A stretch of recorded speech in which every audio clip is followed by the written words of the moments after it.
we're back, and you just missed us being menaced off screen. I have to ask for my lovely players, which is more terrifying, the ooh-woos or the laughter? Oh, definitely the laughter. Yeah. I don't know. I am partial to the ooze. I mean, the uwus are cheeky. The laughter sounds malevolent.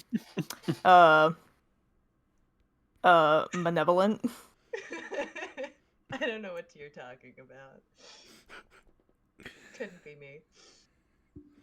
That being said, I do want to announce one thing for all the people who will be seeing this in the future. I'm not sure how many people are in chat right now, but oh boy, Citric was hard at work making some very lovely new emotes for all the followers. So if you want to have a hype couch of all of the skeletons, then go right ahead. And they also work in many different ways, because Citric is really good at what he does. Yes, he is. Ugh. But yes, it is time for us to get back into an adventure that we have... How long has it been since we've been in Melancholy? I mean, By Melancholy. days or by sessions? Wow. Sorry. Wow. In the time of Melancholy, we've just been like 2 days and starting the third.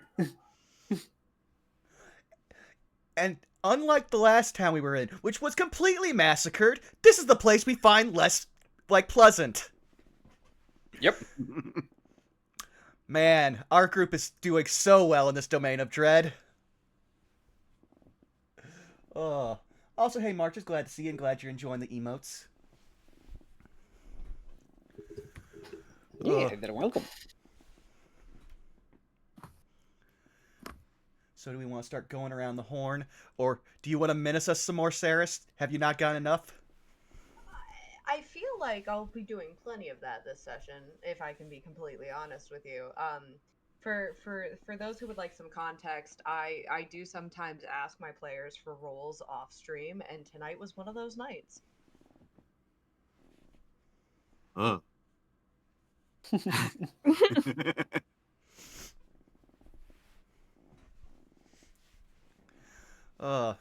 Sometimes we don't even actually fuck around to find out. We just find out.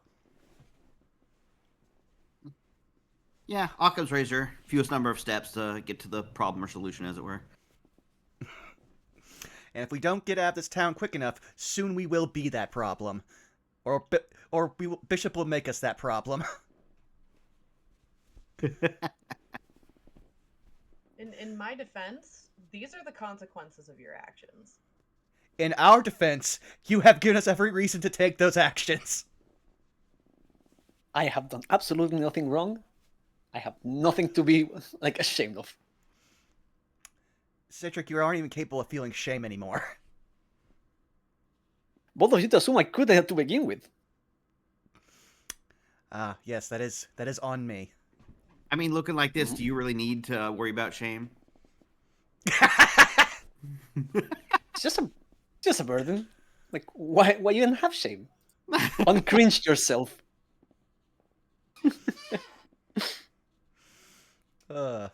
That said, who wants to start going around the horn? No need. Nose goes. Nose goes. Saris, go. Ah! All right. Well, you can find me all over the internet at Tixdixel, where I'm doing art. Normally, I don't plug this, but I'm also, if with your slight permission, Vaughn, I am gonna talk a little bit about the other side of things, which is cosplay. I do sometimes do cosplay at Mirrored Borders Cause or M Borders Cause, where I just competed in a competition for the first time in 4 years, and it was a very delightful experience. I'm so sorry to those of you who are more interested in the art, but I will be talking about it probably on both platforms at least a little bit. Other than that, yeah, it was a talk really about great it, of course. It was a really great experience. Don't you put yourself Sorry. down? That's amazing. Yeah, sorry for interrupting you, but yeah, no, it was a really incredible experience, and this is gonna sound so weird.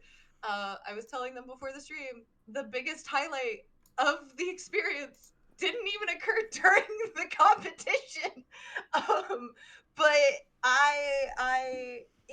I'm very proud of all of my fellow competitors, dude. It was a tight fucking competition. Everyone brought their A game, and there was just so many good things. So, like I said, apologies for the cosplay spam, but for once in my life, there will be a lot of it. As I have many thoughts, many pictures, and videos to share with folks. Other than that, I believe not this week, but the following week we have No Love War Extra.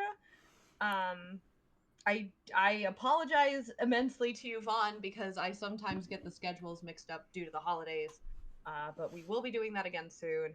And then you can find me here, menacing these lovely players, of which I get to determine who will shill next. Zan, go. Hey, yo, it's me, Zan. You can catch me over on my Twitch channel tomorrow, twitch.tv/ZanOScrim, 7 p.m. PST, where I'm going to be hopefully continuing my D&D game weekly that I do. So if that piques your interest, do you like the funny adventures in space? That'll be there for you. Tuesday over twitch.tv/DistortionDevil at 2 p.m. PST. You can catch me over there playing, Distortion Devils, over there for Vecna Eve of Ruin, where I play another bard. So if you like me playing bards, that's Bards there and for bards you and too. bards. Bards. After that stream's done, back on my channel, you can catch me playing some Halo Infinite Lasso Edition with a few friends. Yay! I mean, it's going decently well in comparison to the other lassos, but it's still lasso. So if you want to see me suffer, I guess that's there for you. And then Lasso beating Thursday, your Lasso. yeah.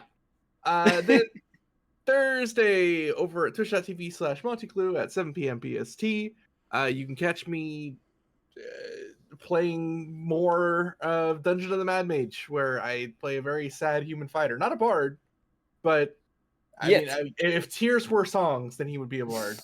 And I think that's me just for this week. Oh, no. Saturday, twitch.tv/unexpectables, where at 6 p.m. PST, we're back on Gateway. So if you like Fallout, that's there for you as well. And that's me. So I will throw it, though gently, at Skald Alpha. I'll catch it. Hi everybody, Scaly Alpha here, findable under the same name on Blue Sky and Twitch. Big announcement, just hit 500 followers on Twitch, so kind of excited about that. It may be a small number compared to other people, but big to me.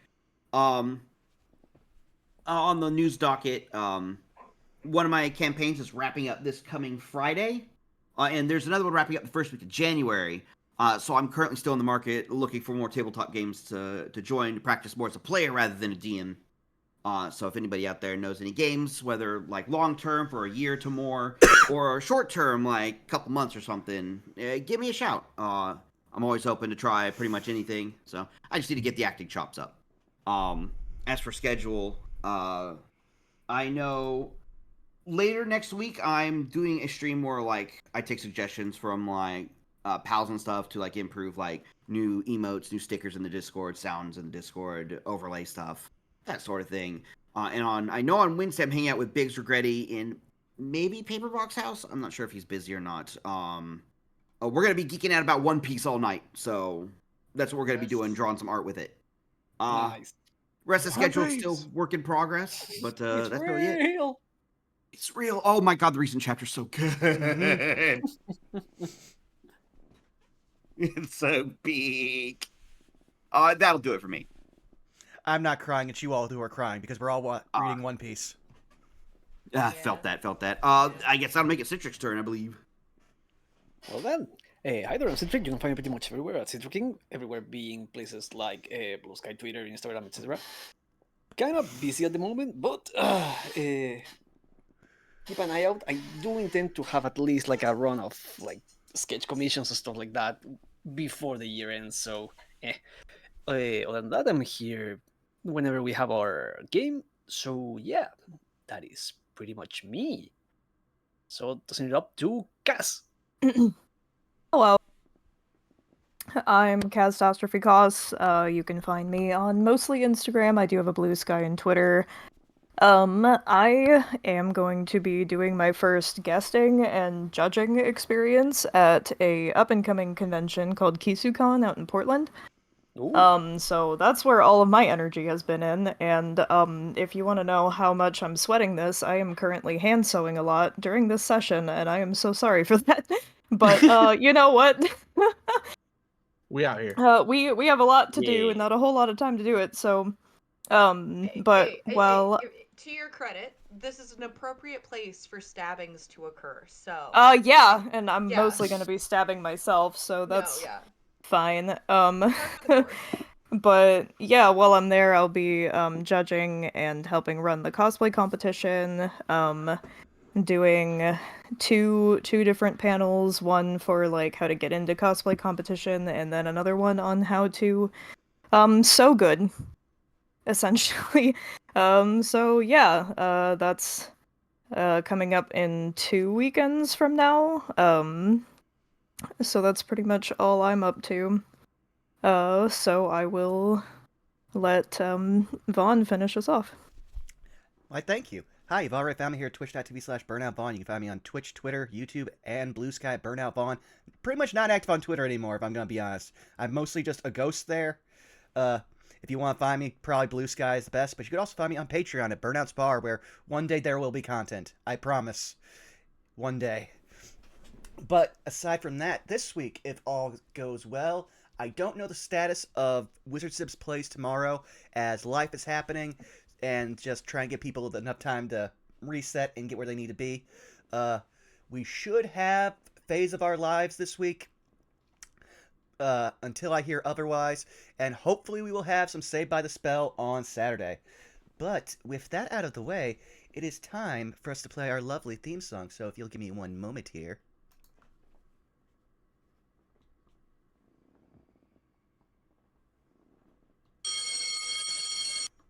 Oops, I definitely did not just play the wrong theme song.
There's a poll that's currently on my feed on a particular social media site that is asking about whether or not a Blorbo likes fisting. But then the OP keeps trying to correct it with fishing. Oh. Oh no. And the very end of the thread is OP sighing in defeat, and it just says a mistake was made. It definitely sounds like a Freudian Freudian slip. I'm glad I caught all of that. Maybe trying to go with fishing, but people are insisting on a fisting. These hands, catch them. With what? With your That's ass. a problem you have to solve.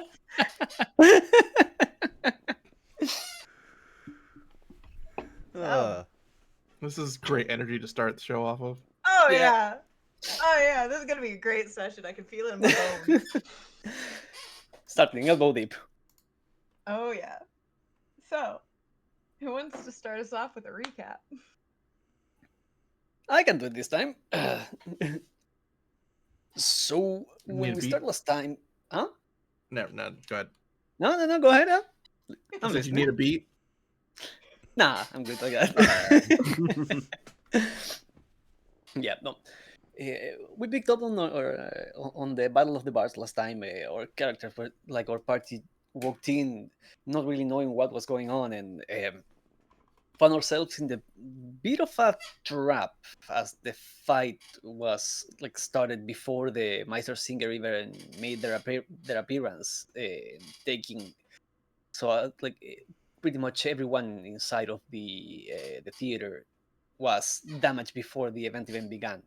We were given the chance to leave when the whole thing was actually like starting, and so we did, and we found the entire town like dead, in the sense that there was no one in the streets. We saw, we don't even know if there was anyone in the houses. Like, just the place was dead silent. We even made it back to the inn, most of us, and no one in reception. We just took whichever room we wanted and tried to make that work. That was while San was trying to get himself drunk on the bar. Uh, but as we were trying to rest, we started noticing like uh,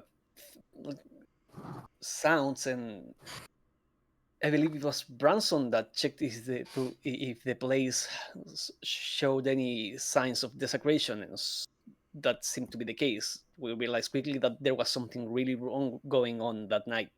So we moved back to the inn and make refuge there for the night, with some nightmares for, but most of it goes to rest all right. And morning after, we went to our meeting point with Leechy Dordo, the person who hired us to help them move a caravan to the city of Skald. And I believe that is pretty much everything. Well, you Believe so did get- too, unless it... You did mix up where we actually ended up for the night. It wasn't the inn. We commandeered the tavern, the only place that has been any form of kind to us in this entire benighted what I said. area. That No, we you moved to That the is bar. what he I said bar, not tavern. Yeah, close enough. Synonym. You know what else you could find at bars? Yes. Mm-hmm. Where?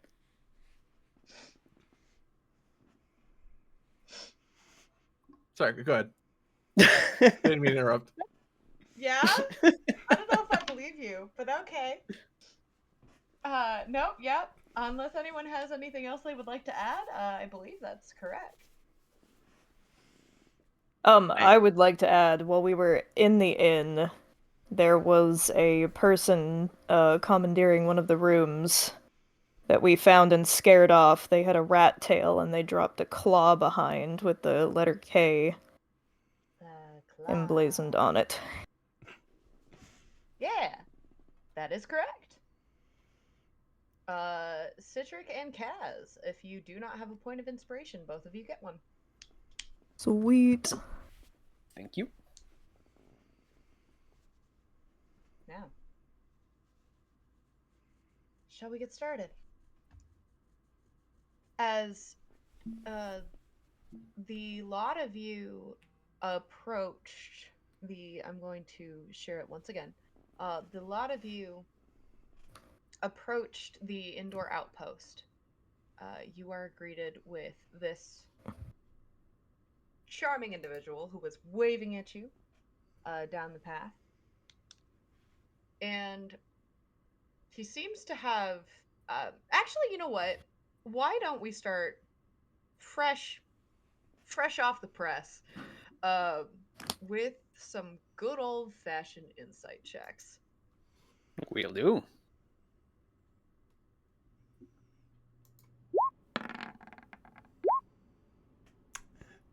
It's been a night. 21. 11 for Humphrey. I got a 5. Got A scholarly 5. though. That'll be a 7. I have disadvantage right now. This Yeah, we feels... clearly had a night. Yeah, you clearly had a night. This feels oddly appropriate. Rosvad, there is sort of a knowing look, a twinge of humor tugging at the corners of his mouth. The way his eyes sweep over the 5 of you in observation sort of gives that like an impression, not necessarily of someone sizing up or being judgmental in that sort of way, but rather someone who is putting the pieces together of a puzzle that they did not realize they needed to solve. And with a smile, he looks to all of you and goes, "Well, take it you all had a night. There's 2 more of you, and one of you is missing." Yes, in fact, it has not been a night. It has been a week. And yes, you get far more protection now. We are looking to make our exit from this town post haste, but it has not been completely unwelcoming. You being here is a sight for sore eyes. When you say not entirely unwelcoming, Humphrey slow turns to you.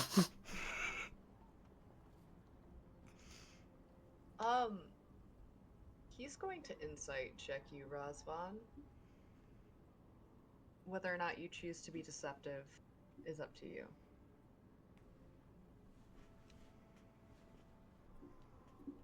Roswell's not really being deceptive. He's just trying to like put a good foot forward and be polite for the start of what could potentially be a long journey.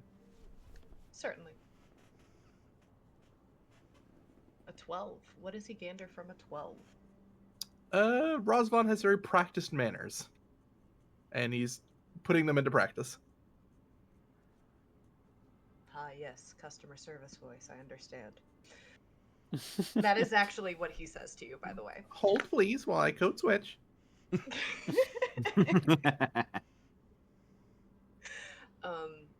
I understand, and I understand what you mean. This can be a really difficult place to sink your teeth into. Nevertheless, for the 2 new ones here, you can call me Leechy. We're gonna be hanging out probably for a good while as we take our trip to Skald, so no need to be formal. First name basis is fine with me. Who do I have the pleasure of meeting? Ophestial will give him a little bow, say, "Hello, sir. You can call me Ophestial." Festial. I like that. Like that name. Oh, Good. thank you. Very unique, very different. I like it. Like it a lot.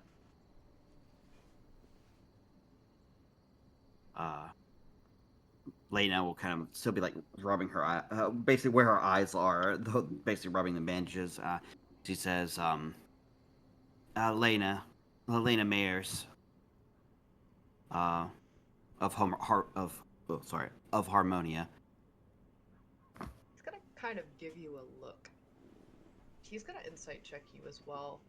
For your information, he's immediately trying to see. He's kind of taking note of how your adjustments, as you mentioned, and kind of your overall state of being, given that you have like a point of exhaustion.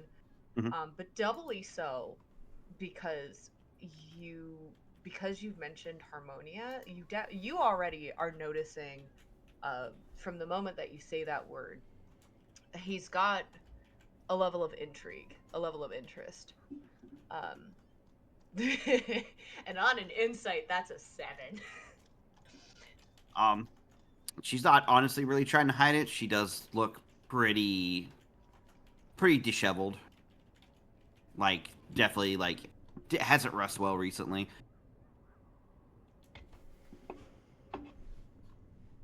Well, glad to see someone of same background making the roads of these trips. glad to know that our forces are being, well, they're growing in size for certain, even if we are lacking a set of paws. You said you wanted to get out of here as soon as possible? He looks to you, Razvan, with a sort of like a quirked eyebrow. As soon as is convenient for all of you. Or is it just you on this caravan? It's just me, Damn. which is why I requested your help. Well, fair. We are ready, I believe. And the mention of that, Humphreys actually looks at the general setup, like the size of the size and make of the caravan, like what kind of horse is like towing it forward, just to kind of gander what we're working with.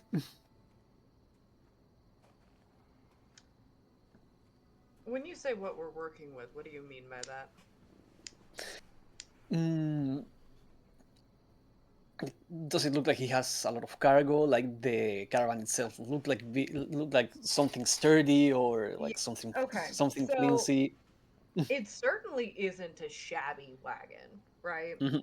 Um, he's got a double setup with two wagons, sort of attached by a oh gosh, I'm blanking on the name. You know the like the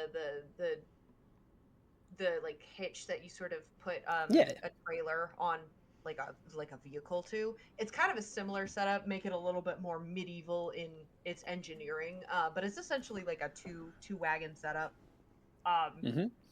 you notice he um has, believe it or not, a ox that is Oh. pulling the front that is at the front, clearly set up to pull. Uh, they're as I said, they're fairly well built. There's some wear to it. Um, in the sense that this is something that has probably traveled back and forth many a times. But the wood is in pretty good condition from what you can tell. Same with the tarps that are over top. You'll notice as well, a little added bonus, the stakes that were around his, shall we say, tent setup for his outpost Hmm. have been fastened to the sides of his cart as if like a defensive measure. And it dawns on you as well that the tents that were used as the overhang for his outpost are now the tarps being used as the wagon. A What practical setup. I can Oh yeah, what I can only describe as like a fence of a frame is what is left over of the actual physical space that he had his store in. Um, it's a little difficult to tell right at the moment how the wagons are set up in terms of cargo. Hmm.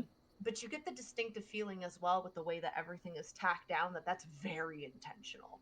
Um, he has the tarps pinned down in such a way that it makes it incredibly difficult for you to see inside and see what the contents are. Hmm.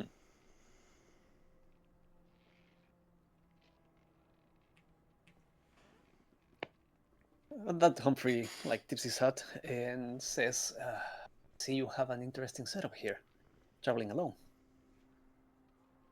Well, certainly, we um certainly we I'm sure you are already aware the dangers of the outdoors.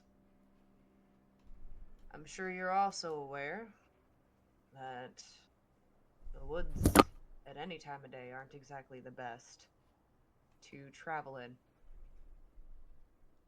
by any stretch of the imagination. Quite frankly, the cities haven't been all that As a welcoming result, either. yes, as a result, um, I find it best to keep company, uh, oftentimes by pay. Unfortunately speaking, well, in my experience, I haven't met too many people that are too keen on the bout of traveling from place to place to place without, of course, being adventurers themselves. Did you find many adventurers around here? Around here, no. I would like you, Humphrey, Mm-hmm. to roll an insight check. Will do. Yeah. Much better. That's a 27. When he He's says waking up. when he says around here, there's kind of a glint in his eye. Like there's like the glint in someone's eye when they're recalling a memory. But then he says, usually I'm more successful finding help of any kind around the bigger settlements of Cardicus, although I don't go to many. And as you can imagine, that is where the problem lies. But I make do with what I can, and nevertheless, I'm greatly appreciative of you lot.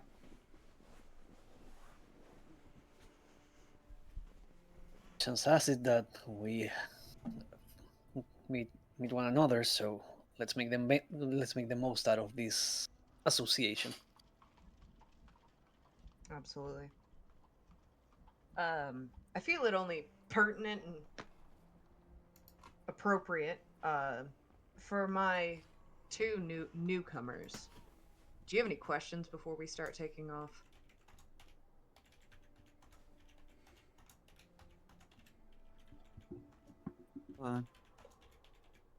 Can't say I personally do. I've done caravan treks a time or two before, though nothing high distance. I am familiar with it.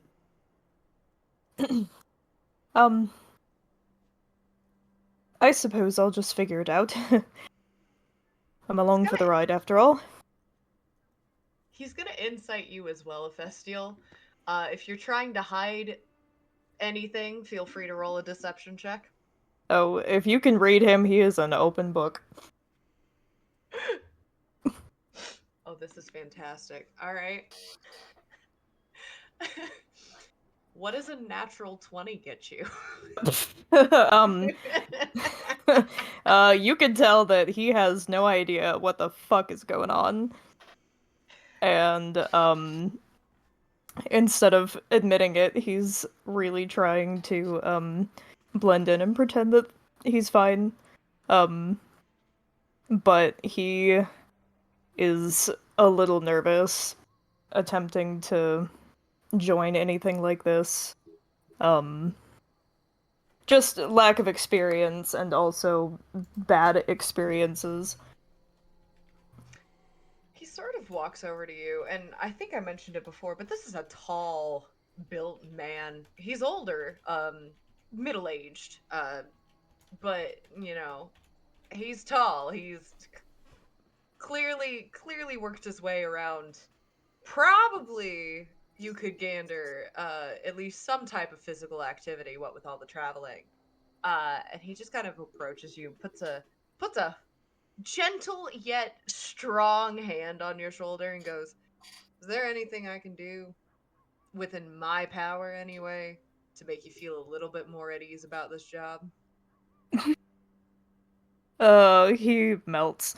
With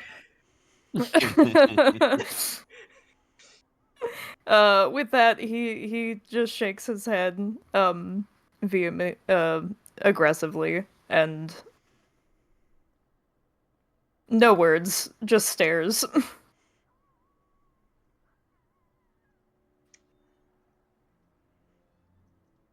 Very well.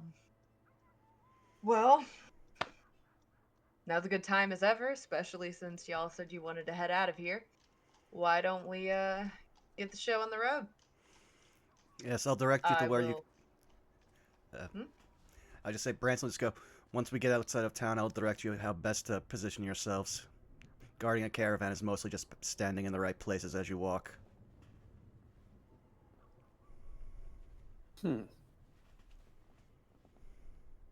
I defer to your expertise then. Very well. All Alright. right.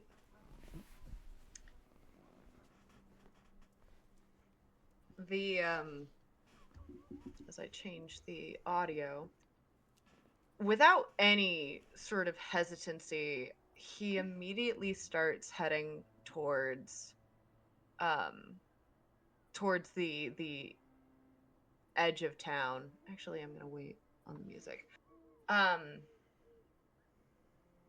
I would like all of you collectively to roll me just a quick perception check as the five of you, which I know that we had discussed this before, but just for reiteration, what is the formation that you are taking?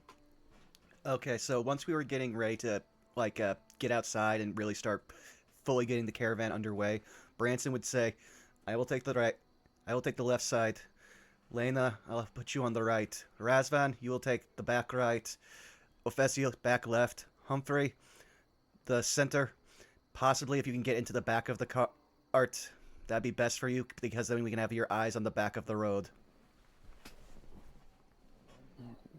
I would assume you would like to have my eyes forward, but if that is your idea, I will follow with it.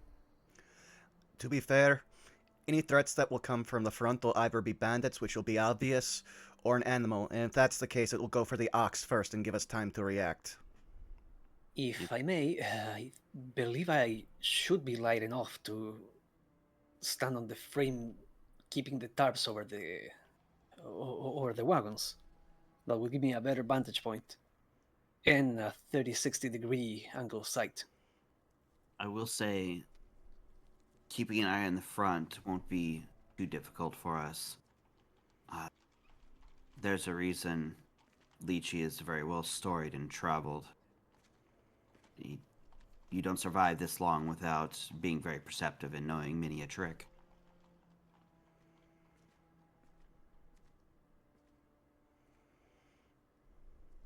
Are you all being quiet about this, by the way? I don't believe so. Go ahead Lena's and... not trying to be hush about it. She's too tired to be hush about it. Okay. Okay. Yeah, and Humphrey was specifically talking out loud in case Leechy had any objections to standing on top of the frame, holding the tarps on top. And as we all know, He kind of... I was gonna say, and as we all know, Branson is about as subtle as a brick, so yeah, he is just talking.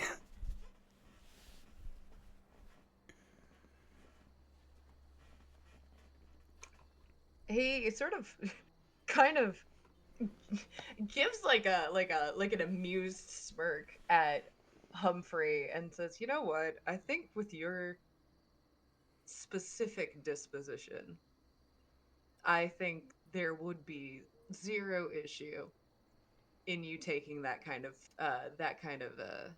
shall we say formation." What was it, Humphrey?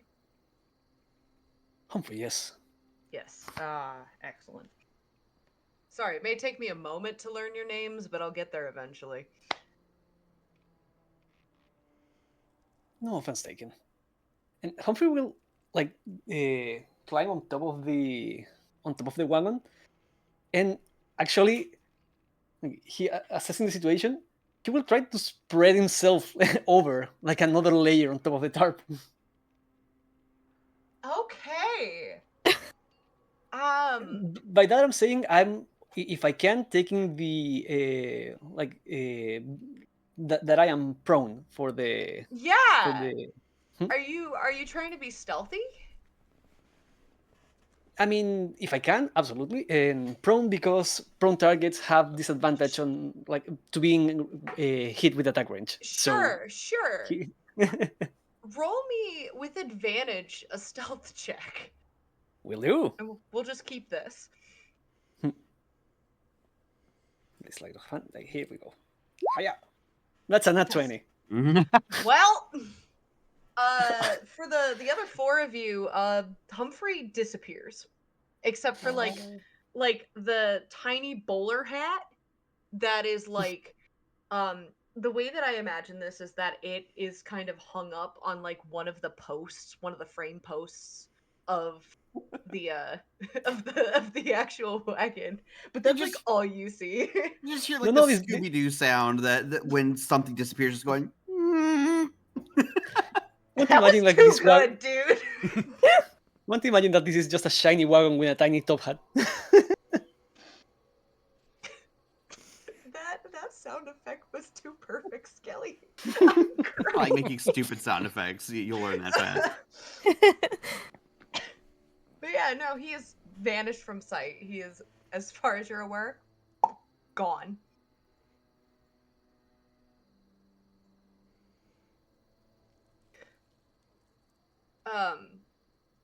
But as Actually, Sorry. Humphrey will look at Leechy and say, "So, does this work for you?" yeah, at the very least, quite literally, you can keep track of enemies from above. I guess I do know that the insects are pretty brutal. So, no, I think it works.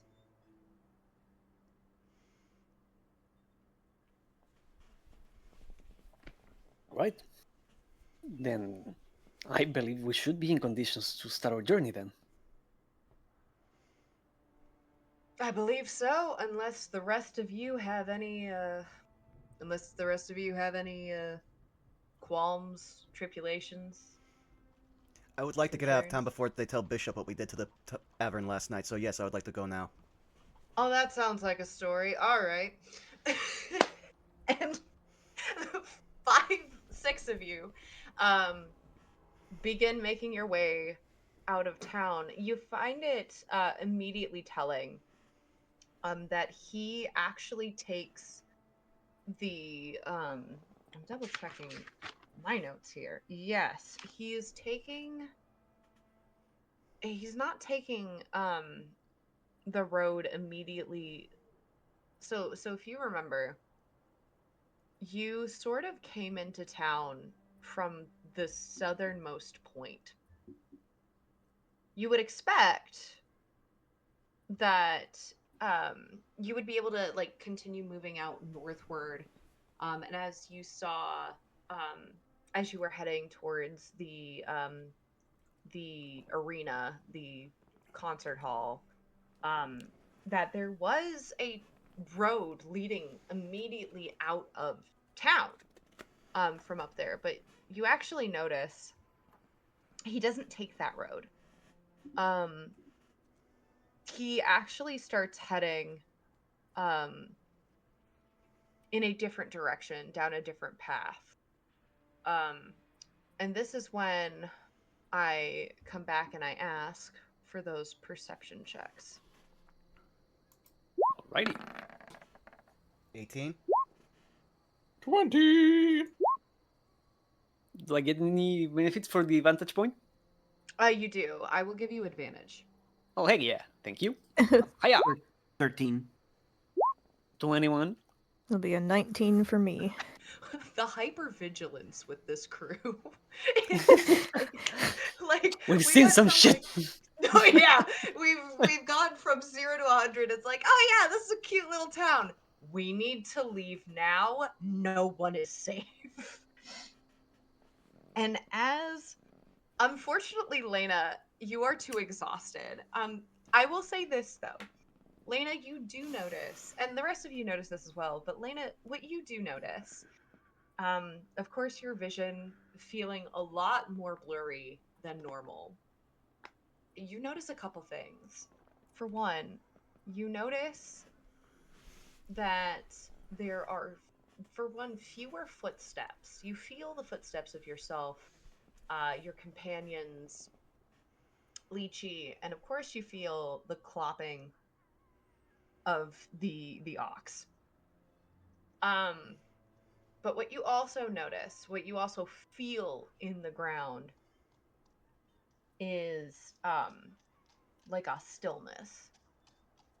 It's like the lack of presence of other people. And this is followed as well in part by your sound. You don't hear people. You don't really hear murmurs, you don't hear footsteps. You know from earlier this morning that it's not that necessarily things are like people are absent, people aren't doing their daily things. It looks like the road that you all are taking has just simply fewer people on and simply fewer passerbys seem to be in your way. Hmm. She will use the opportunity that since like it seems like the crowd is thinned, um, even though she is somewhat tired, she's going to use the time to sort of try and concentrate and study the party's like gait and like the sounds of the footsteps of like her fellow party members. Okay. And like for in case a scuffle or something breaks out, she will be able to tell like who is who if she can recognize like the weight of their step and how they move. Interesting. Um, I'm going to take this as a continuous sort of action. Hmm. Um, so instead of having you roll, um, we're just going to say that over time you are able to do so fairly well. Okay. You notice variance um, between your party members. For one, the first thing that I think, actually, you know what? Here's what we're gonna do. Here's what I'm gonna take on this. Um, I'm not going to do this on your fellow party members, but on Leechy specifically, I would like you to roll, and this is going to be a flat check, um, an insight check. Okay. Let's see. Inside. 17 both ways. Aggressor wins. His footsteps, they the fact that of your companions, they feel the most steady, paced, practiced. Um, it's the kind of gait of a person who, how do I put this? You know when someone either running like a marathon or like someone who just like does a lot of like walking or running based physical activity, like they're able to have this sort of maintained almost rhythmic beat like step to them, Mm-hmm. even though you're just walking. He's not, and for the record, he's not marching. It's not like he's stomping. It's not like his footfalls are hard. But they're very practiced and they're very steady, unwavering almost. Um, I would say, I'm this is weird as this may sound. Branson, Razvan, and Ephestial, if you would like to describe what that feels and or sounds like to Lena, I'm gonna open the floor to you.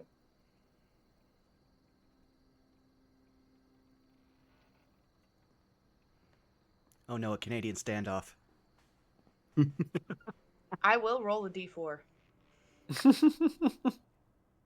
All right, rolling a Sorry, d4. what did you need us to describe? So describing the weight and the sort of like the way that your footfalls are.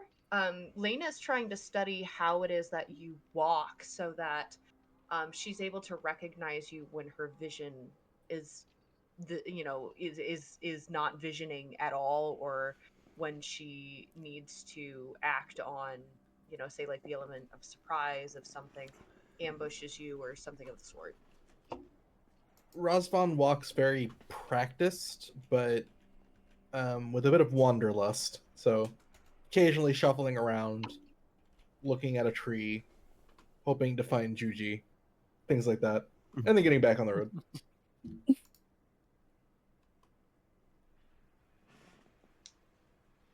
I'd say Ophestiel has a similar gait, every now and then occasionally getting a little sidetracked, but he's very light-footed.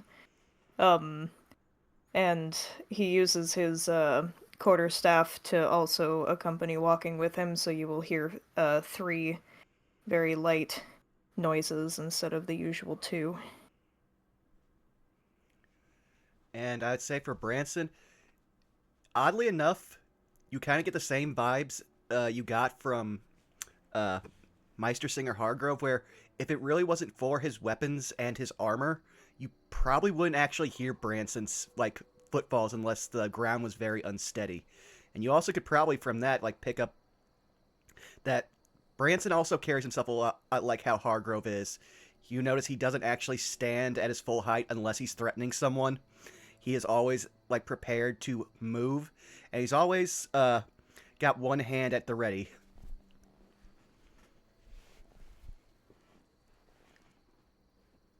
With that, the rest of you, all of you detect, first and foremost, the fact that, as I mentioned, confirmation, there are fewer people walking this road.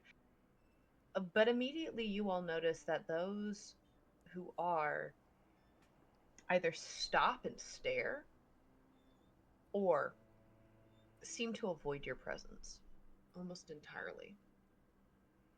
A couple other things that you note. The path that you are now taking is clearly one that is ridden less. It's not that it's not well maintained, it's that at some point cobblestone becomes dirt. You're still in the town, but no longer do the roads feel like they are intentionally there, that they're intentionally kept and cared for. And furthermore, the houses also mirror this transition. You saw a bit of a disparagement um, between some of the buildings that you saw earlier and some of the houses. However, I would say that the ones that you are now looking at become even more painfully obvious that they're not cared for, and many of them boarded up. At one point, Humphrey, you even notice off to the side of the road a tent that clearly someone was using as some type of lodging, but it is now painfully empty. Torn, even, with a gaping hole through one of the sides towards the top. And it's not small. It's flapping in the breeze as if as if prepared to like rip off and fly away, sort of thing. And the other thing that you notice is that much like the chatter and the banter of people starts to quiet down, you also notice that aside from the sounds of the ox, the sounds of wildlife seem to also become fainter, as eventually you leave the town entirely. And as we start our next bit of travel, we have some rolls we have to do. I need somebody to roll me a d20 and someone to roll me a d100. I'll do the D20. Okay? Yeah, let me try the 100. Okay. That's a 2. Let me see. Oh, wait. I forgot to toggle off the roll to GM. Do we count that one? Yeah, I'll go ahead and count it. I'll announce it. It's an 8. We got a 2 and an 8. So first and foremost, the weather, immediately, it is incredibly overcast in the day, and it is no helped. The lack of light is not helped by the by the lack of sun that's able to move through the trees. The trees are becoming thicker and thicker by the minute. Um, the other thing that you start to feel is that it is starting to grow once again a bit more humid. Um, there is no sign of mist or fog, but you do get the sense of with the humidity that either rain or mist or fog could potentially become present. And with a two, as the technically five of you walk, as one of you is splayed out on the top of the wagon, keeping vigilance um, the entire time. The five of you um, notice that the woods continue to become even more. There's this off sense of almost loneliness, and by that what I mean is for a wood, a swamp, as vast and as you four, well, I say four because of Estill, you just got here. But as far as the four of you who are familiar with these woods know, these woods, though dangerous, are full of life. Usually. You've come to notice that there's a bit of corruption, of course, but there are creatures. Things that live in it, things that dwell in it. Bugs, of course. Giant killer hornets, even. Yeah. Cats that come and ask where you're going and what you're doing. The woods are full of life. And yet, the more and more you walk, minutes becoming hours, it starts to feel a little dead. Not dead as in the life around you is dead itself, but you haven't heard the sound of rustling trees, nor have you heard the sound of a raven's ah ah ah ah. Or rather, that's a crow, not a raven. Sorry, I'm tired. Still, you haven't heard a peep. You haven't seen movement other than your own, and as the group of you, a couple hours in, decide to take a rest, Leechy moving into the caravan in order to offer the ox some water and a break. I would like all of you to roll me a perception check. Alrighty.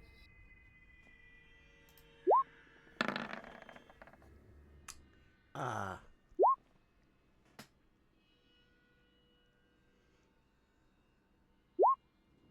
Do I still get that advantage? Do I still get that advantage, or You do. In this That case, you fits. do.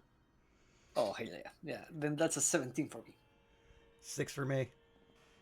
That's also a 6 for me. Vern is probably way better at it than Lena is right now.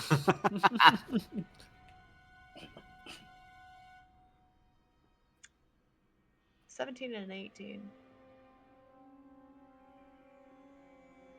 So, both Rosvan and Humphrey, you both notice a little ways off the path, just into the tree line. You notice a pair of footprints that are traveling. It's a little difficult to notice at first, but as your eyes notice the footprints, you do notice that they actually cut across the road, moving from one side to the other and move into the woods. And in one of the footsteps, in the tall grass, there's something laying on the forest floor.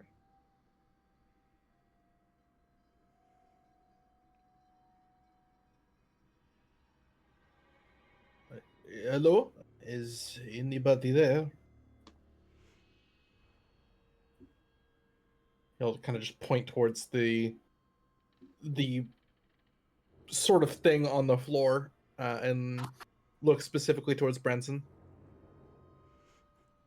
Like, I don't know. Branch just turns, tries to see the thing while unsheathing his axe. Roll me an investigation check, Branson. Also, if I see Branson moving, I am immediately looking at his lantern, his zip. I'm pretty It is sure. not. Yeah, I was about to say. I'm pretty sure that the start of any setting description is the lantern is blue. On an 11, it's actually not difficult to find, but because it's in the wild grass, it makes the most sense. You follow Razvan's finger and eventually come across the footsteps. And as you follow them a bit of the ways into the foliage, but not too far off the road, you notice a crumpled up piece of paper. Is it about the same size as some other piece of paper I've seen? That's very vague. Let's say that I've seen in the woods on our journey towards Melancholy. Yes. It's about the same color. If you unfold it, you actually will straight up find that it is a ward. And can I just roll a survival check to see if I see any telltale signs of blood? Yeah, go for it. That's a 14.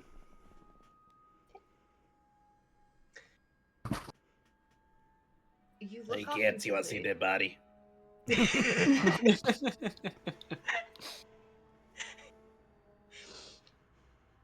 Hold on now. Don't get ahead of me. You'll get there when you get there. As your eye moves up from the footprints and from the crumpled paper, you don't see blood, but the first thing that you do see are slashes in the trees, clearly made by some type of weapon.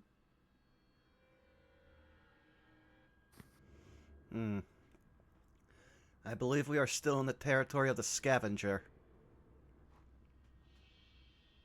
Oh, you've come across the scavenger? No, just his work. Interesting. I didn't think that they came out this far. That's news. Well, it could be someone he taught his same tricks to. He just holds up the glyph of warding. This is the only calling card I know of his. Well, that and the mutilated corpses. Either that or whatever is growing in the woods finally pushed them out of that place. I doubt it. As of yesterday, there's still a 500 gold bounty on their head. Oh, there's been a bounty on their head for... well, as long as they've had a reputation.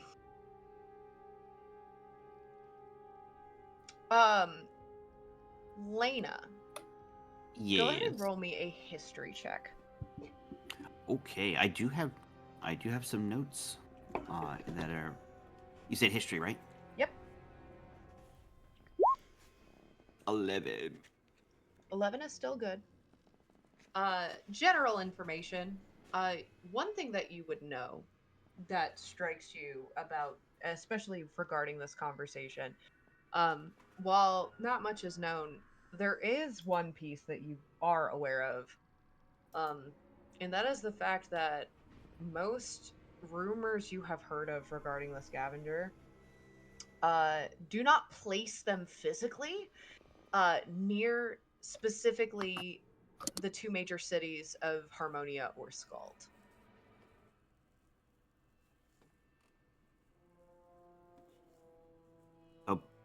Being so the possibility of them being out this far could be real. Oh It wait. could be, but It strikes you as odd because, given how close you are to Skald, Uh-huh. it seems a bit. It doesn't seem to line up with what you know, what little you do know of their behavior. They are one to be said to not really interact with civilization all that much. Mm. Um. Lena would pipe up and say, "I'm not quite sure this is the signs of the scavenger, if possible. We're both a little too close to town, melancholy-wise, but we're also in vague proximity of Skald. The scavenger stories often hail from quite a ways away from the much larger settlements.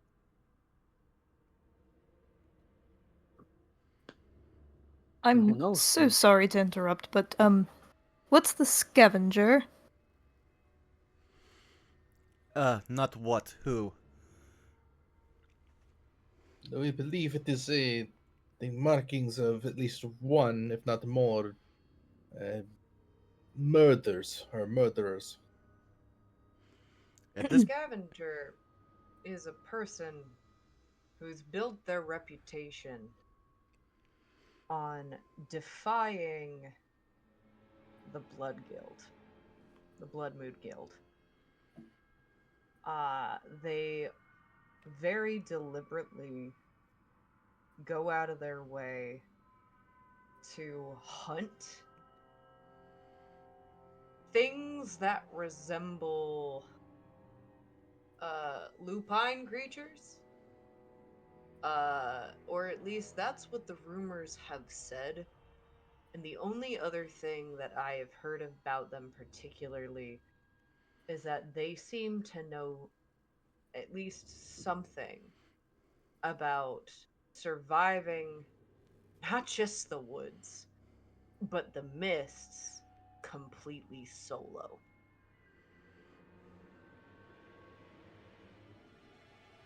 It doesn't mean that we haven't had the chance to introduce you on what the Blood Moon Guild is. This place is run to some extent by different gangs of werewolves.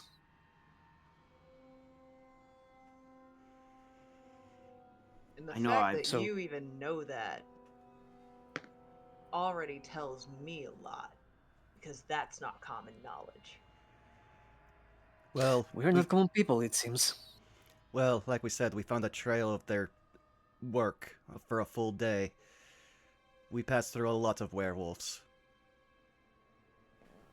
Which that is also, if I can be so bold, very unusual. Well, I've maybe only. Oh, go ahead. I was just gonna say. Well, then maybe you can tell me how unusual it is to also have your werewolves be the size of a house.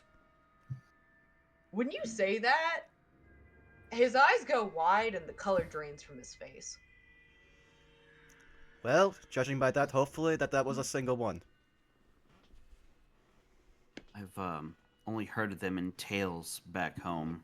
The guild anyway. Just random rumors and tales over a fire. I didn't much think it was real.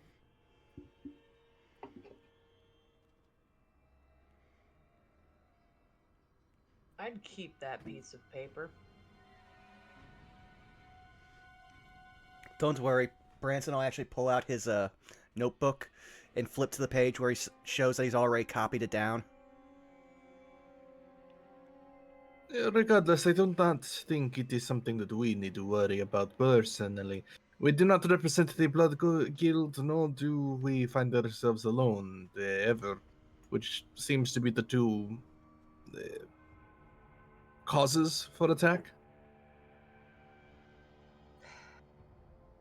Yeah, unfortunately, there's not much known other than the fact that the Blood Moon Guild has put out a bounty for them for, I can't even say years at this point. And every so often that bounty will raise a little bit higher and a little bit higher. If I'm going to be frank, since they seem to move somewhat similar to how I moved before the mist took me, we found a town where apparently the Meistersinger was very bold about not paying his wolf tax. If the scavenger had heard about this, he probably got very close to that town and waited, because that town was wiped out by that wolf I described to you. He probably picked off all the stragglers. I'm sorry, Humphrey, you are on top of a wagon. But the rest of the rest of you, go ahead and roll me an insight check. I am the wagon. I am the table. 9 from me. That makes sense.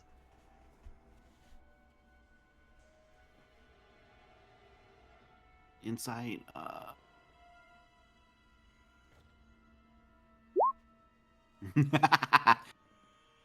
This Doing makes great. full sense. I'm doing fantastic. So that's a 3.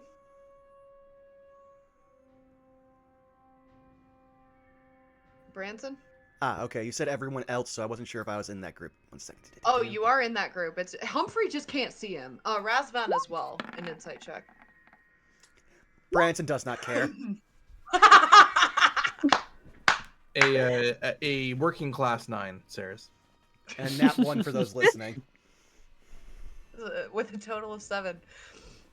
You can't read this. Like, yeah, he had. You can that read, very- period. He had that extremely like. He still has like the remnants of the expression on his face regarding the giant, as you claimed, werewolf. But at this point, he becomes incredibly difficult to read, unfortunately.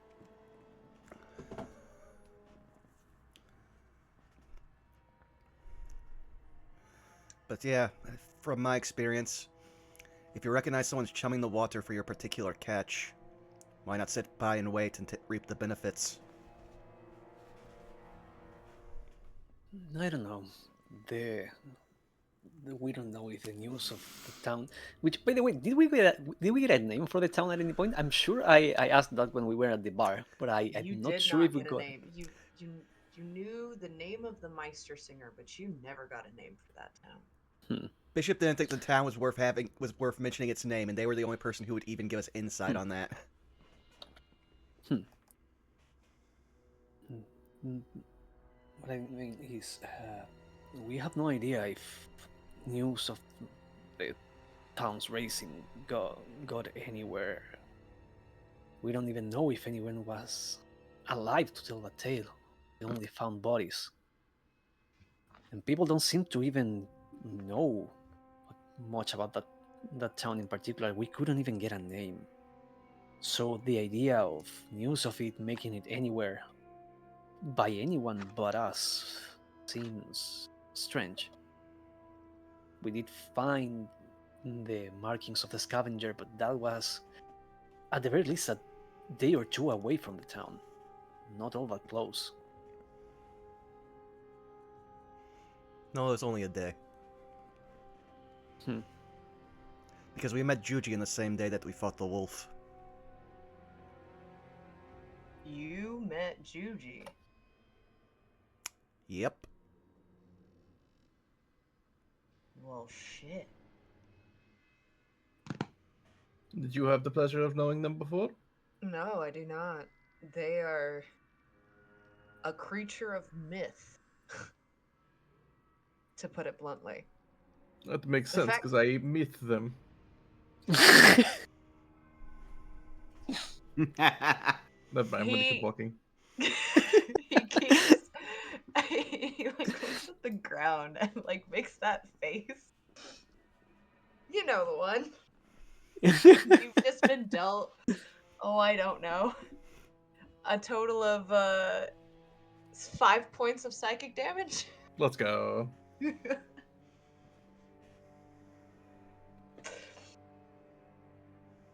No, they're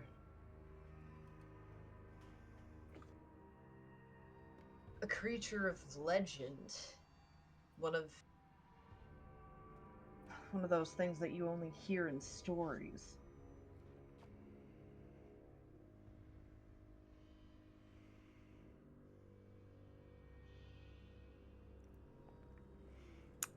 Well, I will say this. Have you ever heard the phrase, never meet your heroes? Yes. Understood. Though, if you're kind to them, they'll be kind to you, so maybe you'll find them less annoying.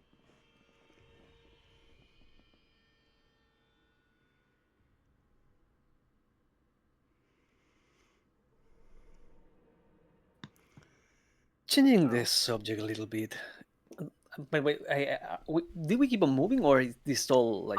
That's as far as I'm aware, you all had stopped to take a break, and while you were breaking, Right, you right. discovered the piece of paper. Yeah, though, because it'll probably make him feel better, Branson will give the Glyph of Warding to, Leechy, because Okay. at the sound of this, it feels like he needs it more than us. Okay.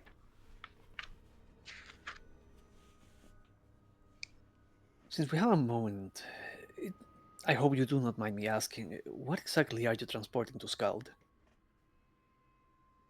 Imports, goods of a variety of kind. Humphrey? Everything that you saw. Branson, let's go look up to Humphrey. Humphrey, you have just broken a very, very old rule of caravanning. If you are not told what you are carrying, you do not ask.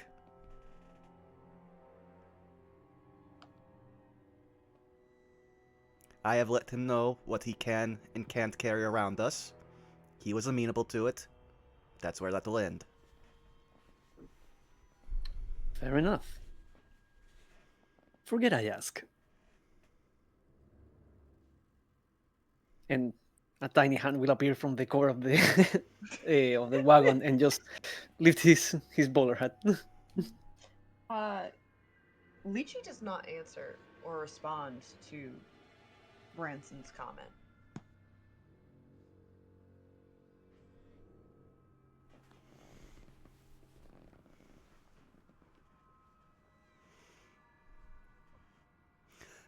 I won't believe that Humphrey just, like, got more of, you don't tell the help, and just fully understood because Butler. Humphrey will just like Yep. Give a sign with his bowler hat and leave it at that. Do you continue to pack up and get ready to leave at this point, or is there anything else you would like to do? And this is a question that goes out to all of you. Branson is good. Out of curiosity, because of Humphrey's like anatomy, does it feel like because it has not moved from the form he took to as a disguise for a while now? Does it feel any sort of like cramping, anything like that, or not at all? I'm gonna say it doesn't. Inhumanly so. It's to himself like that's convenient, but it's also, as always, a reminder that he's something that he should not be. Mm-hmm.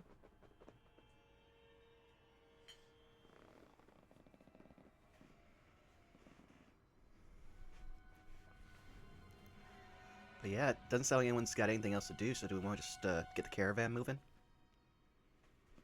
What time of the day is, by the way? I mean, it's still in the morning, but it's getting towards later. You got up and left very early, like at dawn. But you've been on the road for probably a solid couple of hours now. This is the first gas station on the family road trip. Of a multi-day family road trip.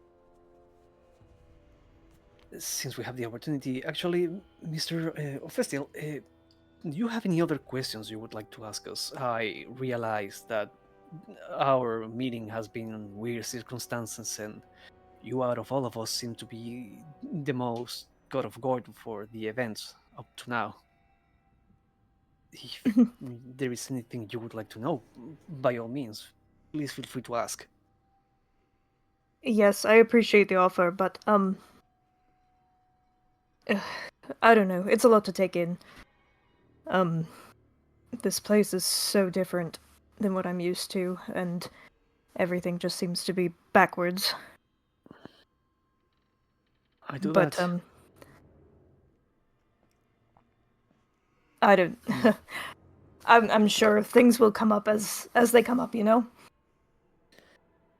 They seem to happen regardless of how little one wants them to. Right. No, I appreciate you looking out for me, Humphrey. I really do, but I'll be okay.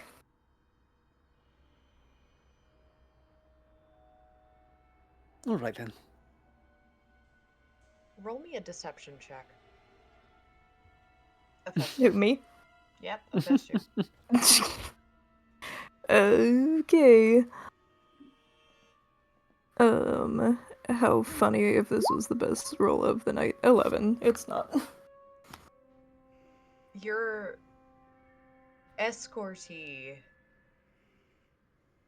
looks you up and down but says nothing.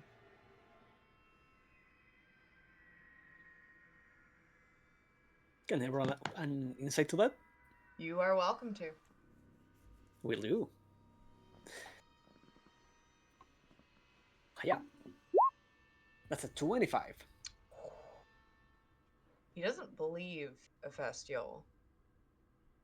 You get the sense that he's... Uh-oh, 1 second. Well, Wait, I guess I gotta wait for it to wait for it to reconnect. It's still recording, but unfortunately, there was a spike, so I think we're not currently live. Let me double check. okay.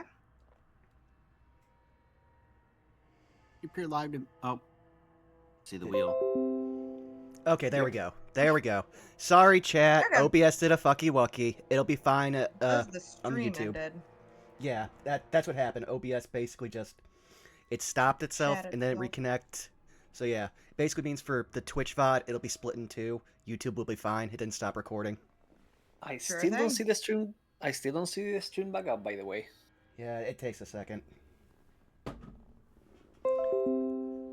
Oh, that's because it disconnected again. This might be fun. Yep.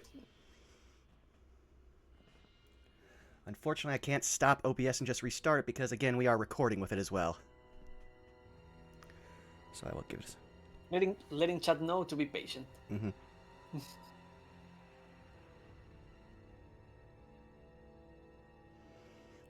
Gotta wait for it. Come on. Actually, we can take the moment to see if, Series, you can find a way to bump your mic a little bit. Yeah, that's so weird because I have done nothing different. Yeah, and that's the fun thing, because I did not got on that at the very beginning, but once we were talking before starting the session, I realized like, oh yeah, you're kind of quiet, and I did not have a chance to bring it up before we got live. Here's the other thing that's weird is that my input volume is all the way up. I know that we messed around with the settings beforehand. But as it currently stands, I'm gonna fight Discord fisticuffs. As it currently stands, yeah, I have input volume all the way up. I can adjust the output volume a little bit here. So I kind of noticed the same thing. I turned Saris's user volume up about twice as loud, and that helped. At least on an individual stance. Yeah, no, I did that on my end as well. I had to, but the problem there is that it's still kind of quiet, so I had to bump like general audio and lower everyone else to get something more balanced. I just upped my output. My output is currently at 120%. Did that help at all? I think it sounds kind of the same. Yeah, I still have you at just around 158. And I'm going to go check something outside real quick because we've disconnected and reconnected 2 more times. I think I know what the issue is. And it disconnected again. Yep. And reconnected again. This is going to be great. Technical difficulties. While you're doing that, I am going to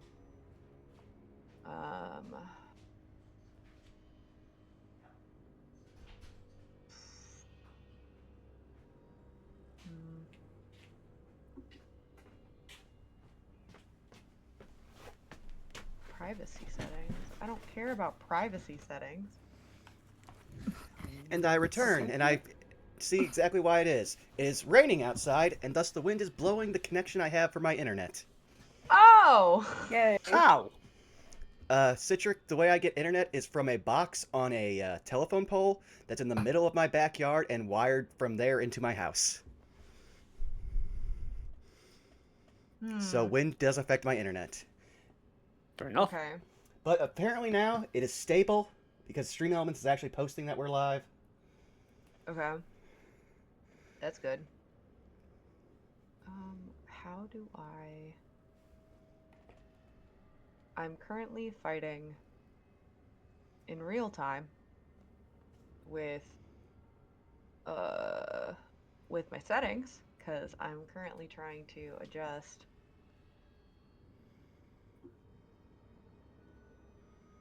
Seems we're live back again. Cool. Okay.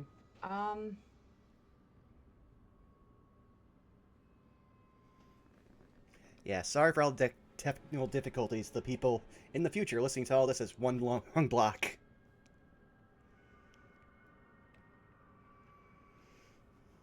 Yeah, there we are. Yeah. Yep, we good. Sorry, chat. Things that happens. They sure do. They do happen. They do Joyce. happen a lot, actually. Yep.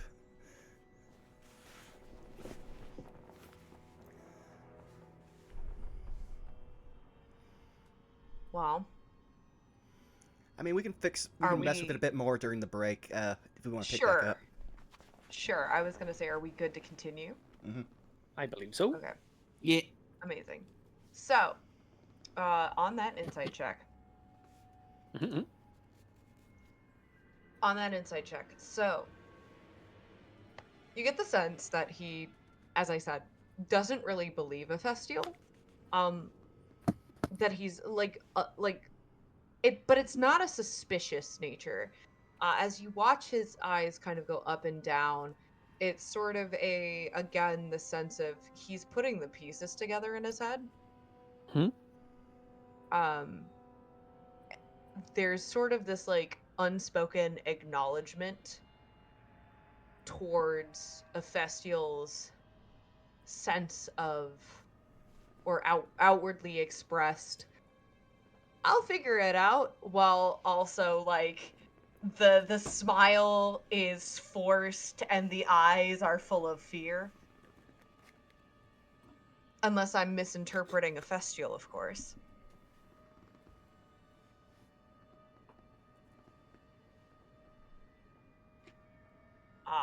But if I understand correctly, yeah, it's very much, it's not even necessarily like a sense of judgment. It is again sort of a putting the pieces together in real time, acknowledging what is going on, but again, says nothing. Mm-hmm.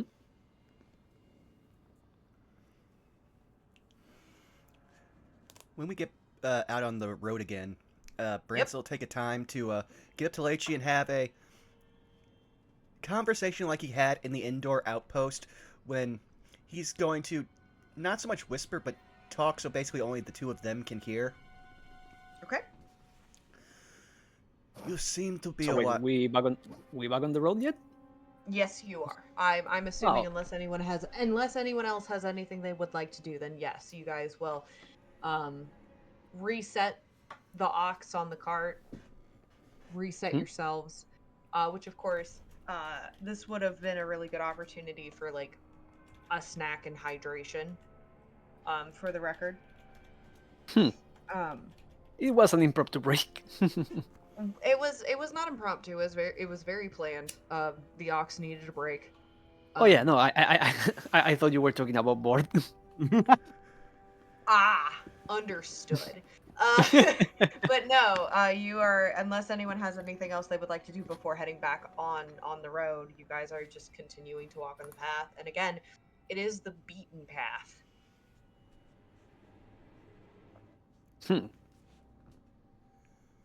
Yeah, I don't think Humphrey at least has anything else he wants to do besides remaining disguised. Mm-hmm.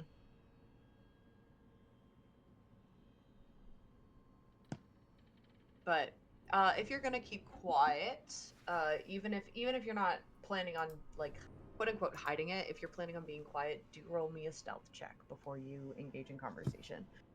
I do this to myself. Shit me not, a 17. Okay, I'll take it. Okay. So yeah, Brant, let's go. So, Mr. Dordo, you strike me as a very wise merchant. You could say that. And as a wise merchant who deals in your brand of imports, I think you would have a good pulse on this land. Debatable, but I think I understand what you're getting at. Well, no, I've been given conflicting information about this land, and you strike me as someone who, if something big were to happen, you would know about it.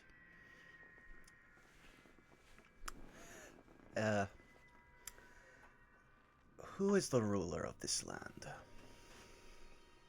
And you don't have to name them. I've learned at least that much. I think I'm a little confused by your question, actually. I will elaborate then. Our friend Lena over there told us that the person who rules over these lands died some time ago, and these Meister singers around Skald and Harmonia are scrambling to find a way to fix the power vacuum. But before they told us that, we met with someone you might revere more, having spent some time in Melancholy. The Shallow Mim tells us they are very much alive, very much well, and will never lie about their name. Well, I do know about a little bit about Shallow. I can't necessarily say I know much about rulers of a land and power vacuums. See, this land does not have a single occupying ruler. Every single town has its own governance. Well, sort of. It's a little more complicated than that, but for all intents and purposes, every town has its own governance. The Meister Singer. The Meister Singer is the one that calls the shots for every single settlement. And it's sort of an agreed upon understanding that the lines drawn in the sand are based around literally city limits. So to say that there is one ruler feels incorrect. But as I said, I do know Shallow a little. They're not exactly one to engage with the general public, at least not as far as Melancholy or Harmonia are concerned. In fact, as far as I'm aware,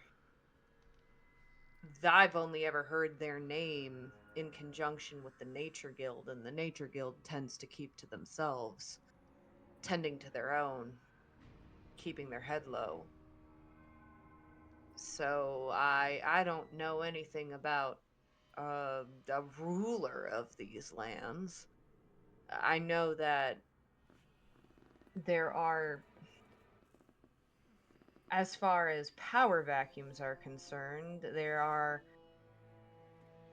At least as far as Skald is concerned. Skald has, of course, its Meister Singer, and well, it's got, I suppose, multiple forces vying for power, but that doesn't strictly look like multiple people trying to gain the role of Meister Singer. Of course, that's always the case. It doesn't matter where you go. That's always the case. But also, I've seen and heard a few things about some forces trying to change things in Skald so that it's not the Meister Singer who's in the position of power. But these are just rumors. Things that people who are too comfortable talking when they shouldn't be talking say things.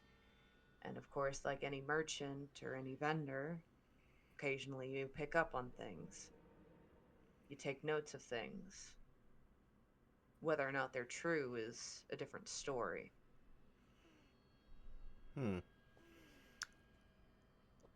I'm piecing together information spottily, but tell me something. Who is the leader of the Blood Moon Guild? Give me a second. I need to see if he knows this. Oh, no. I told you. I've been waiting like 4 weeks to have this conversation with him. Take your time. He is sort of kind of gives you a bit of a shoulder shrug. Very subtly. Just hard to say. It's not even like they tout themselves out in the open too much. I mean, they do. They do demonstrations of, shall we say, shows of power. But to say that I have any inkling on the inner organization and structure of that organization, that structure, nah. Far be it from me. I like to keep my nose out of it, to be perfectly honest with you. I've seen what they do. I've seen what they can do. And No. I am a No. simple merchant man. No. Like I said, you struck me as a wise merchant, not a greedy one.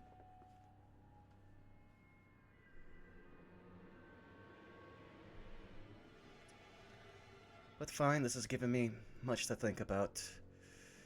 This place is far too complicated. I have one last thing to ask you. Have you, I'm going to say, heard tell of such a person? Because frankly, if you had seen this person, the chances you would be alive are very low. What kind of person? We talked about multiple people. I just want to make sure I'm on the same page. I will describe him for you. He is lithe and gaunt, with sharp, thin, regal features, with hair nearly as black as night and eyes as blue as the coldest ice, and a crescent-shaped scar that started above and then below his left eye. And in his hand, he typically holds a book, bound in something awful and evil. I am led to believe this man has traveled the mist to here.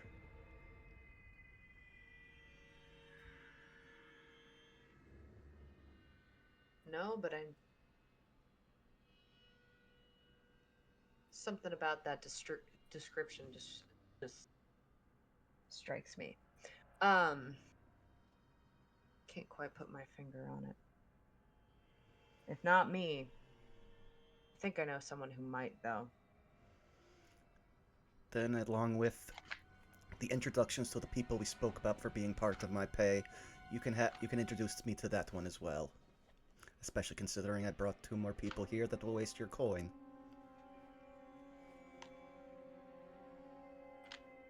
Above game for my notes. Which were the 2 people? I want to make sure that I have A person who can magically mend the Amulet of Ravenkind, Right. and a person who will silver weapons. Yep, okay. I thought so, I just wanted to double check. Oh no, you're totally fine. We're dealing with threads that started over 2 months ago. Mm-hmm.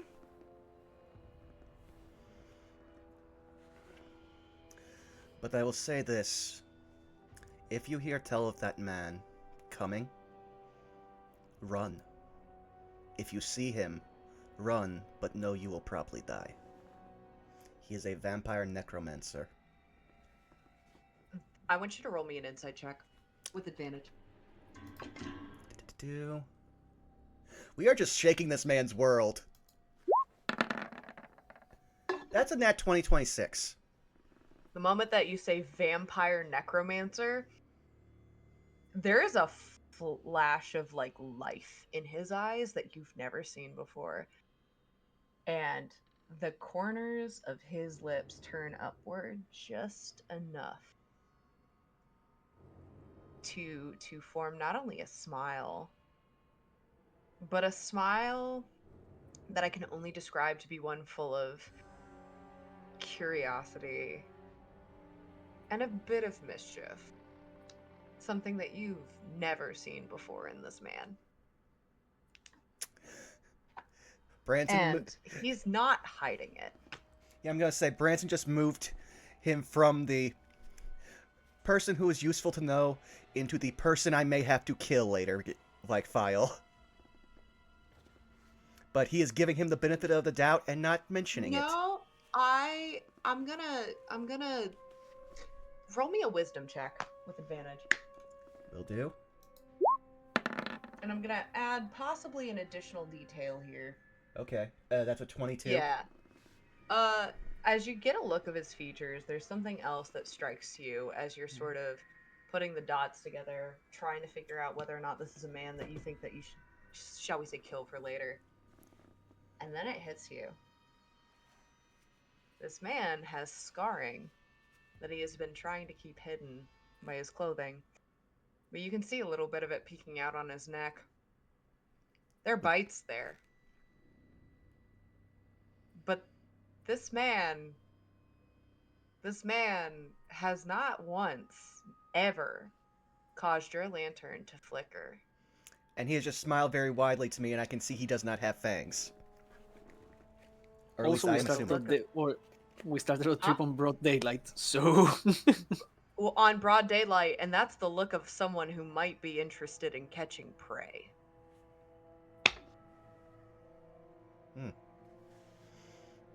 Seeing that, I'll just go, well, if that excites you, I'll let you know about something else. If this lantern ever glows blue, there's an undead within 300 feet of us that I will soon kill. Roll me a perception check.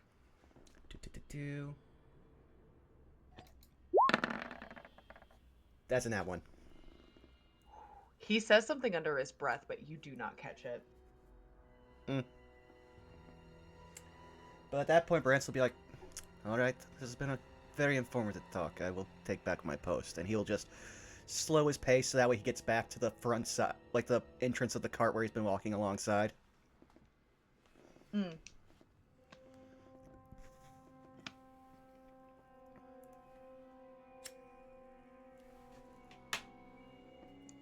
just All out right. of curiosity, Mhm. this was all done. Conversation was just right? Like none of us were supposed to hear it. What's your passive perception, Humphrey? Because that's the funny thing. It's 23.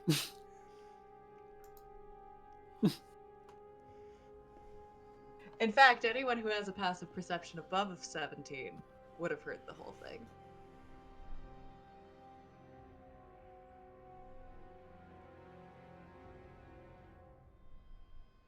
Honestly, I think Humphrey's the best person to have heard that.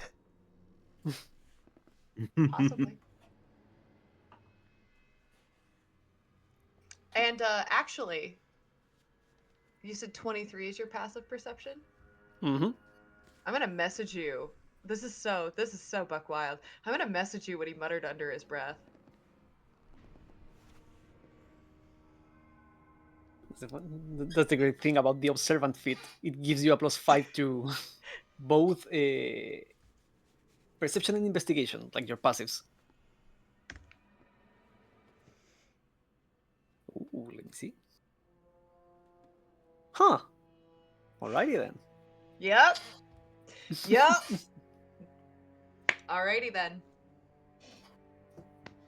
So, we continue walking on along the path.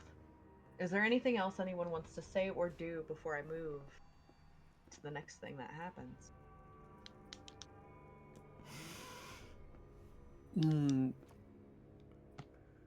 I mean, I assume some casual banter will be happening on the way, like not just dead silent. Depends on the mood of everyone. But Maybe. other than that, yeah. Maybe, unless somebody wants to strike up a conversation or wants to do something specific. I have something, but I also feel like I dominated the scene for a while, so I could save Hold it for on later. to it. Okay. Yeah, hold on to it. We'll give you a chance, but I want to make sure that if anybody else wants to do something, if not, I'm moving into our next dice roll. Let's see here. Eeny, meeny. Yeah. A Festial, roll me a d20. Okay. Just a straight d20. Can it be a gay D20? Where do I... Oh, wait. Never That's mind. my I job. got I'll kill you. it. That's A a six. 6. And Lena, roll me a Alright. d4. Oh boy.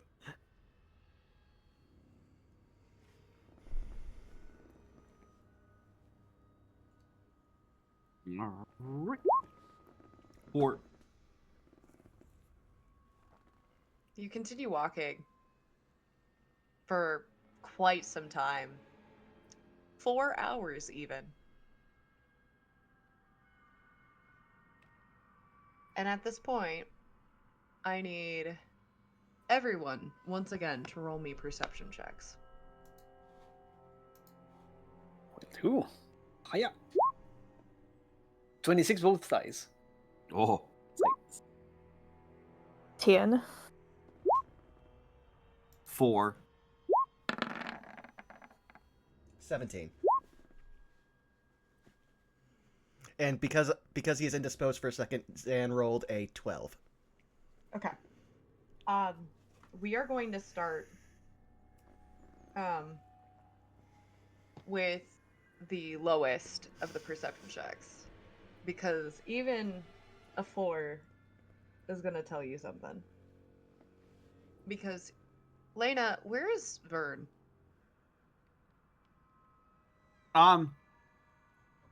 It's been resting on, would have been resting on top of like her bun of hair this trip so far. Correct, would have. Where is he? He's not there. From her, like partly nodding off and kind of like doing a soldier's march, kind of like snaps to for a second. And then she will say, she'll say, "You see anything yet?" Like kind of like quietly, and there won't be a response, like at least like verbally or any kind of response. She like slowly reaches up and like pets around the top of her head. Is there no bird there? There is no bird there. She kind of stops walking for a second. Has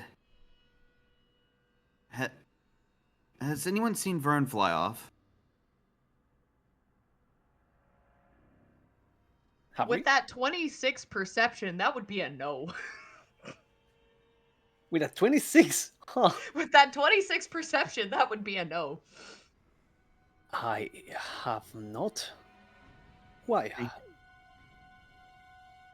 I'm so tired. I must have missed him flying somewhere. He's been gone this entire time. I don't know where he is. Was he here before we left? If they were flying anywhere, I would have seen them. I am keeping look my eyes on the high ground. I have not seen Vern take flight at any point. So at this point, Branson will look around, checking for the mist. You see no mist.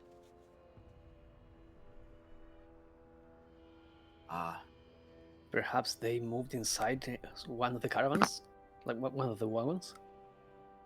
She's going to try and communicate with him, like, mentally.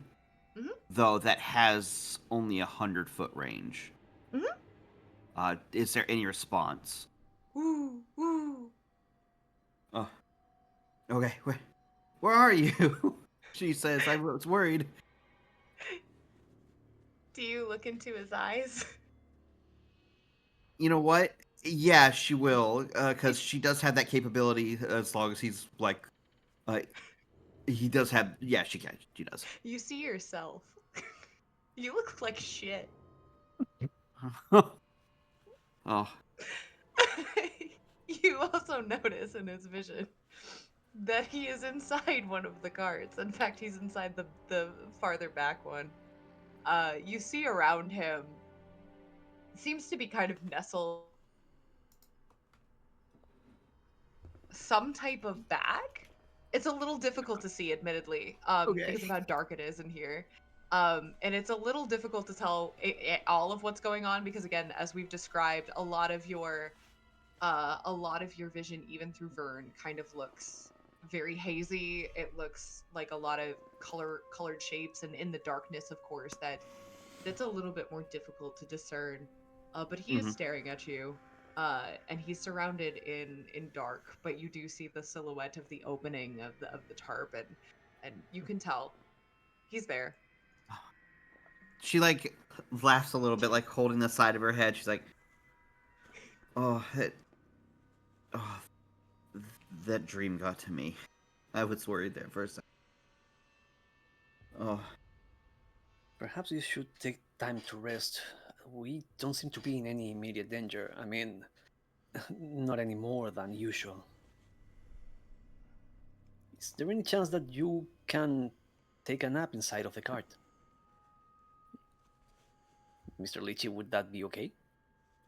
I mean, as long as the rest of you guys are okay with it, and you know. No, this is. all right. This would be a Fine. good time to water the animal again. It's been 4 We can hours. do that. We can do that. We can take a break. I don't need long, just a little time to recover my senses. Yeah, no worries. Traveling is hard. It's not easy. Well, it's not the travel so much. I'm used to doing long treks in the forest with lumberjack groups, doing woodwork. It was the dream I had the night before that got to me. You should be able to find some room back there. It may be a little cramped if you're gonna head inside the actual cart, but there should be room. I'll try not to shuffle stuff around too much. Apologies, Lena, but you being from here, are strange or unsettling dreams common amongst people who live here as well?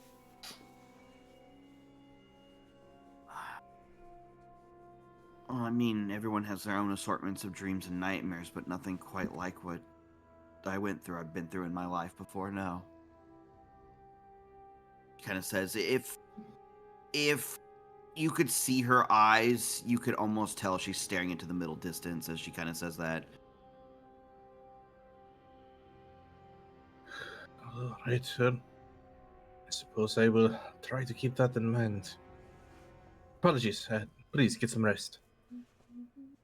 She gives you a little curt smile, and she'll head over and she'll try to get a short rest. Obviously, that doesn't cure exhaustion or anything, but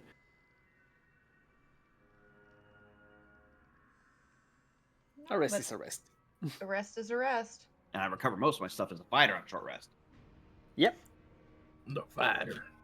Which is actually I can also spend hit dice on a short rest. And as you're doing that, with a 10, a Festial. As this has been going on, you've started to notice something. you've started to notice that the woods around you sort of can't decide if they are healthy or dying. You notice the trees of many sort of move in this roulette dance of like that tree's dead, that tree's alive, that tree's dead, that tree's alive. You haven't seen any signs of wildlife of really any kind. No buzz of insects or clicking, no ribbit of toads despite the murky, swampy environment. You also, for the record, as you've been looking into the trees, trying to find, I'm assuming, some solace to all of the everything. There is one benefit to being on the road right now, and that is that even though you are with people, you are back supposedly in your element, even if everything feels foreign. But you noticed a darkness moving between the trees. And you don't know if that darkness is simply just a figment of your imagination or if something might actually be moving.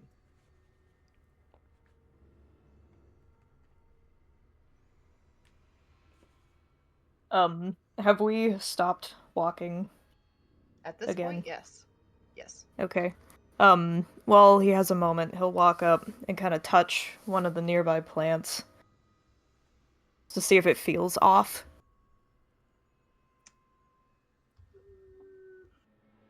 When you say off, what do you mean? Like, is there a texture difference or a feel that's You different than either an Sure. alive plant or a dead plant? Ooh, sure. On the specific tree that you approach, this one being dead, you sort of take some of the decaying um bark in your hands. It sort of snaps off very easily. You kind of do a sniff. You could taste it if you wanted to. Um, but currently, as far as you are currently concerned, no. This seems, yes, dead, but it seems like the appropriate stages of tree rot have taken hold of it. And I will give you that even without a survival check.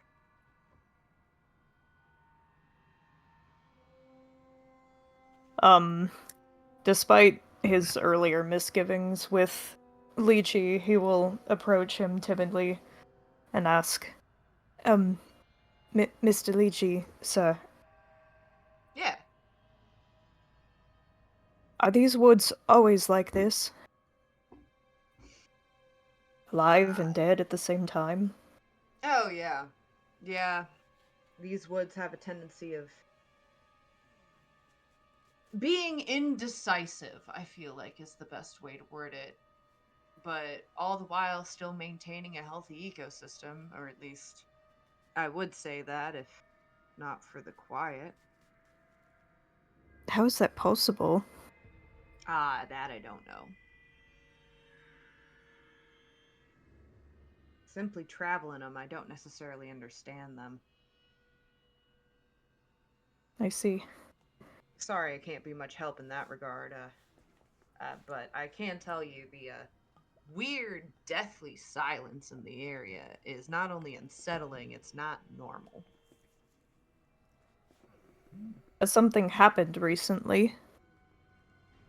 Anything that might have Well, caused this silence? Well, when we were back in Melancholy, I would say that Battle of the Bards would have, but we are far enough out here that I'm not really sure that's what it is at all. Interesting. Sorry to bother, but thank you. No, no, not at all. Like I said, you're welcome to ask me questions. Can't guarantee I have the answer, but you're welcome Right, to well. welcome to ask. He'll look back out into the forest, and does he see anything Roll me another moving, or is it... Yeah, roll me another perception. Uh,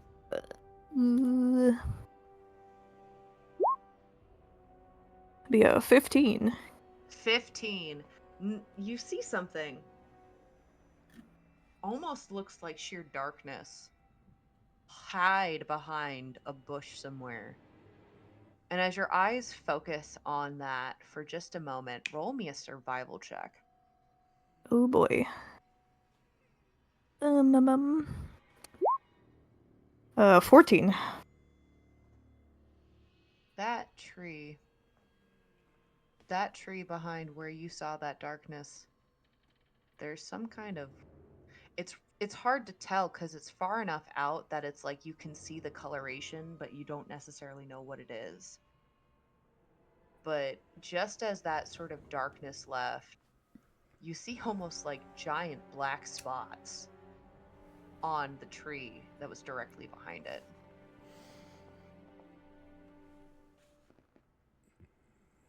And it wasn't like specifically a figure, it was just dark. Like A little Van to difficult black tell. within the black. Yeah, it's a little difficult to tell, actually. You swear there probably was a figure in it, but it was hazy and dark enough that it was difficult to tell.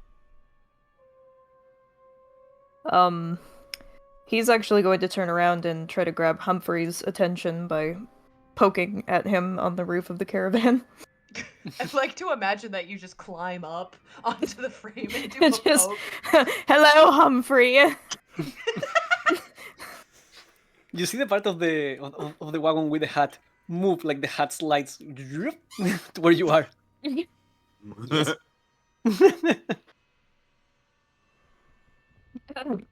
Sorry to bother you, but can I get your opinion on something? Sure. What do you need my opinion with? You seem to be very perceptive. Come look at this. And he will gesture back to that side of the caravan in the forest. Humphrey will reform into his tiny blob form and walk along Ophestial. You don't need to roll a perception check between your previous 26 and your passive. You see it. And what do I see? The black spots on the tree. You don't see a darkness though. You don't see a figure though. You don't see any of that movement, but you do see the black spots on the tree. Do they look at all like what we saw in the trees of the forest that attacked us? Roll me a survival check. Will do. Survival. Yeah, that's a 13. Possible. You aren't entirely sure. It's a little difficult to tell from this distance, but it's certainly possible. If you wouldn't mind, I didn't want to wander out there by myself. I'm going to go look at it. Just keep an eye out. I can give you a hand, actually. So we did have an important encounter in a previous forest. Some kind of sickness seems to be spreading over there, and well, the trees themselves came alive and attacked us. Oh, please. Go for it. No, it's just I tried to ask about in town back in Melancholy, but not much avail. I don't know what's going on in this place. Well, I mean, I've never seen anything like it, but in my professional opinion, this looks like either magic or disease. Maybe both? It could be both. Maybe I can know for sure. I just didn't want to wander off, you know. If this is your area of expertise, by all means, I will assist in whatever I can. I'm trying not to be extremely useless, but, yes, I'd like to go look at it. We all do what we can, and to be fair, none of us really knew we would end up here. So... Fair point. And with Humphrey's assistance, he will go and get a little bit deeper into the forest to inspect the black spots. You sure do. Go ahead and I will say with advantage, um, and like if Humphrey wants to give you the help action, do it with advantage. Otherwise, both of you do separate survival checks upon Oh no, we'll approaching. absolutely do the help action. Okay. Survival. Mhm. 14. 14. Good thing for that advantage. Yep, So yep. first and foremost, we'll get the obvious out of the way. You've never seen this before in your life. However, you take off like a chunk of bark where this black stuff that you now have a better look of, and it's incredibly scaly. It almost looks like a fungus that is grown upon the bark. It seems to almost be eating at it.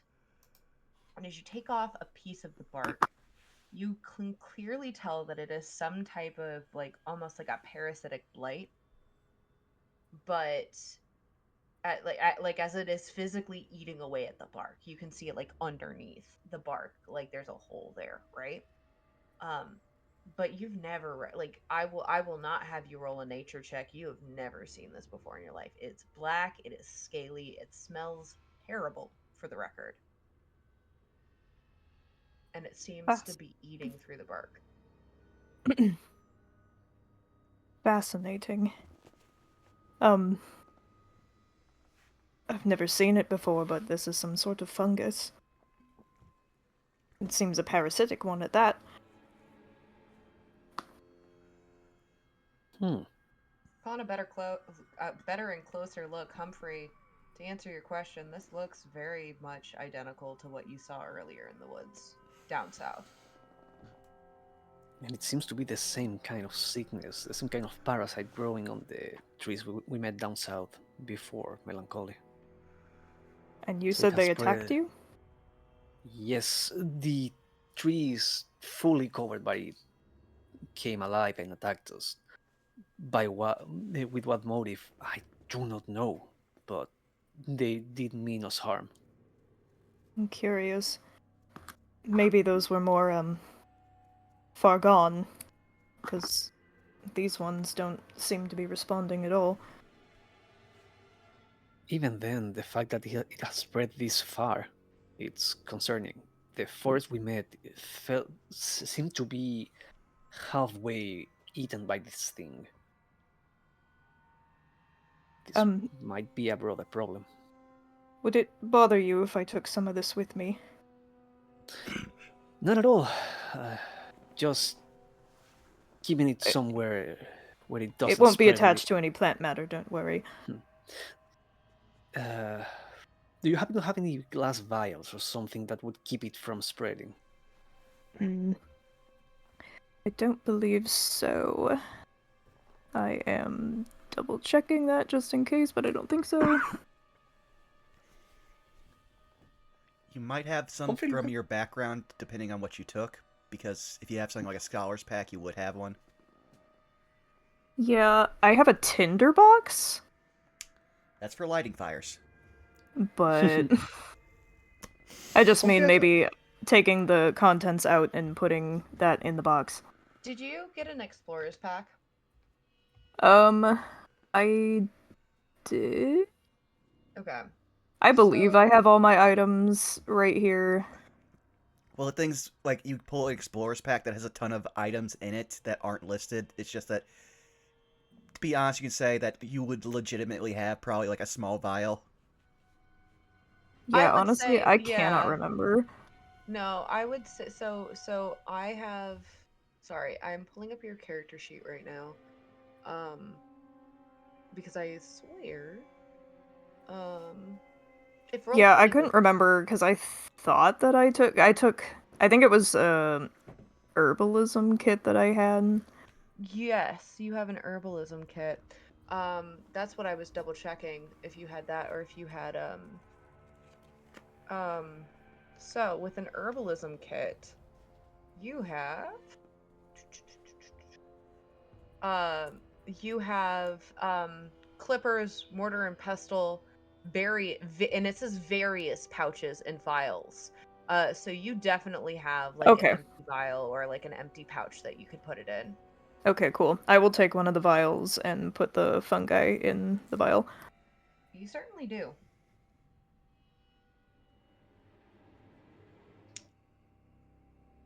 I'm curious if someone, in another town over might have more information. Noticing Or, the herbalism. Sorry, go ahead. Oh, well, I was just saying if they don't, I can always experiment with it later. Experimenting, is that you do often? Are you perhaps some form of alchemist? No, I'm a druid. So, nature's kind of been my field of study since I was little. I've seen druids here and there. Not all that common within the city I come from, but they always have some very interesting stuff to show off. Yes, my teacher was a very odd woman. But very interesting nonetheless. How I don't so? know, there's a certain comfort to the woods, at least the woods at home. These ones, though, not a fan. To be But fair, I the wouldn't place, be the doing my place, due diligence if I didn't try to investigate. there is certainly something wrong with them, beyond whatever is wrong with this place Yes. as a whole. Wrong seems to be kind of an understatement if what you say is true about your earlier encounter. But who knows, maybe Actually, this has a solution. I mean, hopefully so. I would like to believe we are here to do some sort of good to this place. Good is However, what this place as probably needs most. still, the longer we spend here, the more I doubt we can really do anything for it. You're probably right, but, probably wouldn't hurt to try either. By the way, do you mind checking something? We've come across a few oddities on our way here in the form of various trinkets. Would you know what this might be? And Humphrey takes up the vial he picked up all the way back in the first town. It's a tiny vial of a translucent liquid with something with some blue specks inside. He narrows his eyes and takes the vial from you. And, I will examine the vial. I'm so sorry. Roll me an Arcana check.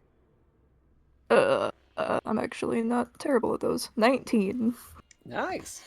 Well, first things first, you can tell that this is not naturally occurring. However, you can tell that this is a potion of some kind. Those quote-unquote blue specks are actually, like petal fragments. Well, Humphrey, this seems to be a potion. Although I couldn't tell you what it does, but these are some, small petals, it's the little floating objects in here. Where did you find this? Back at the first town we came across, the one that was just devastated by the wolves. At least it's good to know that it can be of some use. Perhaps we need more information on it. Would you mind keeping it? I don't think I can do much more with it Oh, myself, at least. thank you. I'll take good care of it. And he'll put it in a separate pouch than where the fungi is, just in case. Then go ahead and add a vial of fungus and a vial of a mysterious potion to your inventory.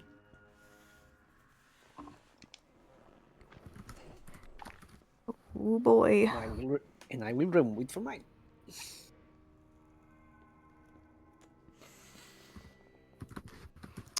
Alrighty.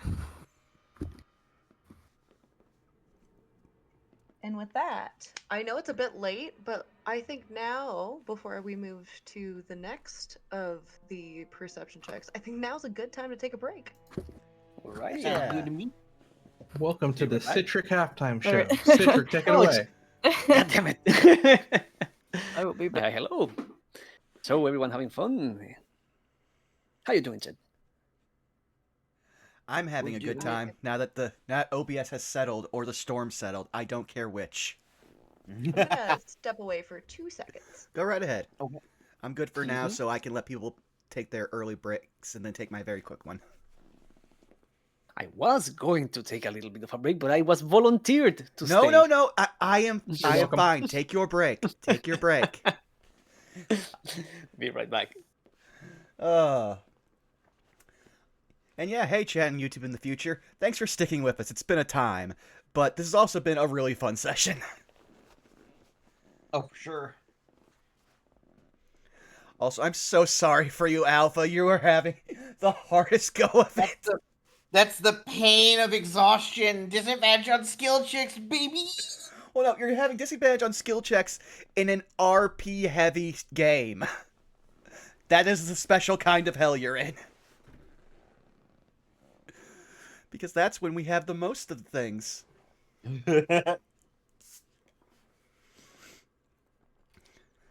I was joking with Saris earlier that I'm just like, I am very glad that I can't wait till we get to Skald, because then it's the Branson no longer has any form of, like, seniority and can go back to being the party muscle instead of the closest thing we have to a leader, because we just keep deferring to the people who are good at their jobs.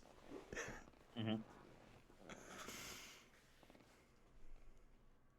Though I did like to actually have that moment where he literally says, the first rule of caravanning, if you're not told what you're carrying, you do not ask. Because Branson, low-key, does not see Leechy as an actual, Leechy, as an actual merchant. He sees him as a smuggler, but he respects him in the way he carries himself, so he pretends that he's a merchant.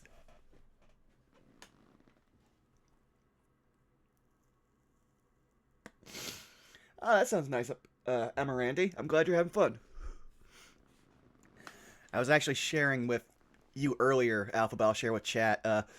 So I've been trying to catch up on the Unexpectables because their time shift has been not conducive with my current work schedule. And the best way to listen to a podcast is be doing something else. So I picked a video game. I'm like, this is the perfect game for this. It's long.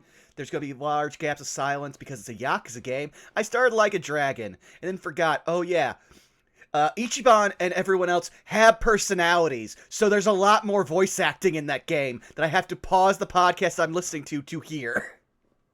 Yeah. But I do love Ichiban's personality. He is such a breath of fresh air in that he never feels disingenuous or, like, outside of, like, where he should be, but he just gets along with everyone in such a natural way that you love him. Like, I was introduced to the fact that we get love interest in a Yakuza game, and I was like, what? I was like, and then I see the people that, like, the various love interests they give for him, and, like, he has such a natural connection with all of them. I'm like, no, this is a Japanese game. They're not going to let me have a polycule. Also, Bosco is in that game. Yes, I just got to his character literally this morning. And the funny thing is, I was listening to that while, again, The Unexpectables was on, and the thing that made me not recognize him right off the bat was the fact that I was still listening to his Kai voice. Ah, yes. Kai. But yeah, also, while they're not here, so I was having a very funny conversation because, chat, you don't know this, but we've had one night where it was just me, Saris, Alpha, and occasionally Citric just bantering about this session coming up. And we pointed out that how all of us see Leechy is Saris created Han Solo as written and designed by the Netflix Castlevania team, and we love it. Nope, that checks out 100%. Oh yeah, no, we know exactly why. We know what Saris is about. But then I was like, I really hope that we all survive to the end, but also Leechy doesn't save my life, because then I become the Chewbacca to his Han Solo. And then we realize that, oh wait, Humphrey C-3PO. This Roz... is just a goth rendition of Star Wars. Yeah, no, it's Humphrey C-3PO, Rosvan's R2-D2, Lena would 100% be Leia, and then it's just like, hey, what's Ophistiel's feeling on sand? He's just an Ewok. Oh, that's even better. Because I'd be like, hey, here, let's just give you. Wait a second, you're a Drew. You can learn Flame Blade. There you go. Yeah, it's fine. Like, if Chad could see the shitpost that we have in this Discord on a regular basis. Yeah, no kidding. Also, hi, I'm back with ice cream. Okay. Fuck yeah. Since the majority's back, I'll be right back because it'll only take me a minute. Yeet. What My flavor turn ice now. cream you got? Mint chocolate chip. Okay. My okay, favorite. Okay. Delicious. This is why I know, we're I best didn't- friends. I made sure to bring my skeleton mug today. Yo! Yes. Yeah. This is why we're best friends. This is why you're one of my besties. Oh, okay, skeleton mug and my my mouse pad. I like Yes. bones a lot. Hold on. Well, and I have my skull cup again today. Which this is your friendly reminder to hydrate or dihydrate, chat. Ooh, snap. Drink Hydrated your legs, ice straight. drink your legs, drink some water. Always important.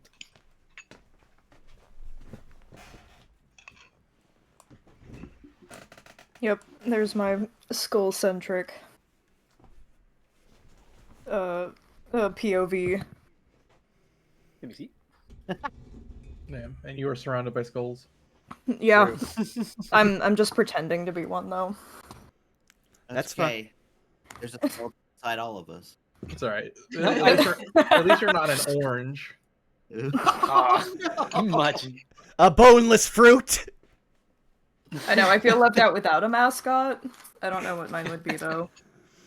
Also, I'm looking at that picture, and my immediate thought is, I wonder if there is like Boobapad with skeletons, and I don't even have to look for it. I'm sure I will find if I look for that. So what I'm hoping for, I don't know if it exists, but what I'm hoping for is that the booba pads are just the ribs. They're just ribs. It's more the hips, which is weird.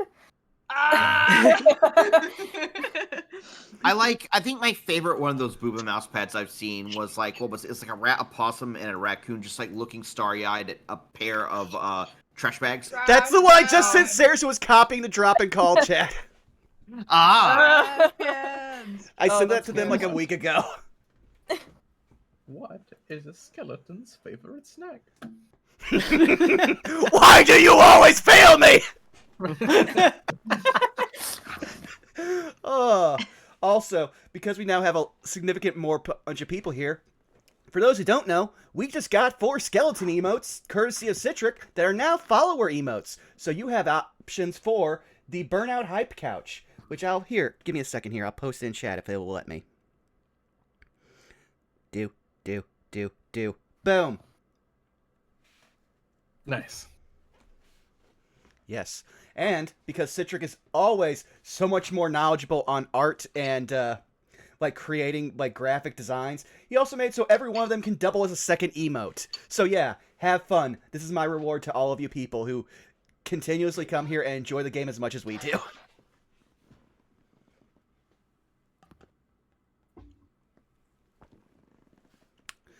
But yeah, I think we're all back if we're all good. Yeah. No, we're not all good. We're all great. We're back, but we're not good. Hey. We're mediocre so at best, but true. hey.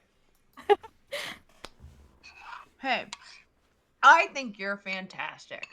Good, because I don't. Ah! Somebody has to. Listen, we all got to figure out that millennials was the generation where we discovered imposter syndrome was a thing. Let us have this. All right. You know what? Just let me I'm be about sad to and confused, okay? I'm about to show my age. I say being like the youngest one here. Yeah. I'm gonna show my age. Fine. Don't believe in yourself. Believe in the me that believes in you. That believes in the heart of the cards. Okay. Mine I would is a rather drill go that fight the will power. pierce the heavens. I still actually love that I was able to have. I'll post back on the BRB screen real quick. One of my favorite moments is to a bunch of people who only discovered Trigger and got super into it with Gurren Lagann. They're like, "Hey man, what's your favorite Gurren Lagann character?" Me having watched no Gurren Lagann, but can Deadface say this? Squidward. True. Oh my god. And I know exactly who you're talking about too. Yep. Oh, it hurts to be old. But yeah, if we're all good, or if Ceres, if you need another second to finish eating. No, I'm good. I'm good. Consuming No. ice cream during the winter. Yeah. Hey, Zan, I don't know if you knew this. You can pry my ice cream from my cold, dead hands. But And they will be quite very 'cause cold. of the ice cream. Like, listen, if I'm gonna be cold anyway, I might as well enjoy something. Exactly. You Fact. could eat something warm. You drink hot coffee with your cold ice cream. You know what? That's fair. That's reasonable. Have a good day. Okay, bye. I'm out. So, we resume our little perceiving moment with, I gotta scroll up a little bit. I'm so sorry, folks. Oh, I'm excited for this one. Razvan.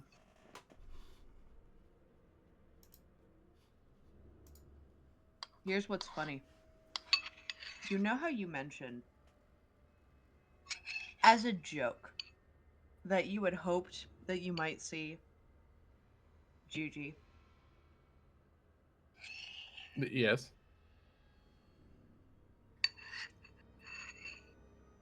There are claw marks that you notice in one of the trees. They don't look like big bestial claws. I don't know if you've ever seen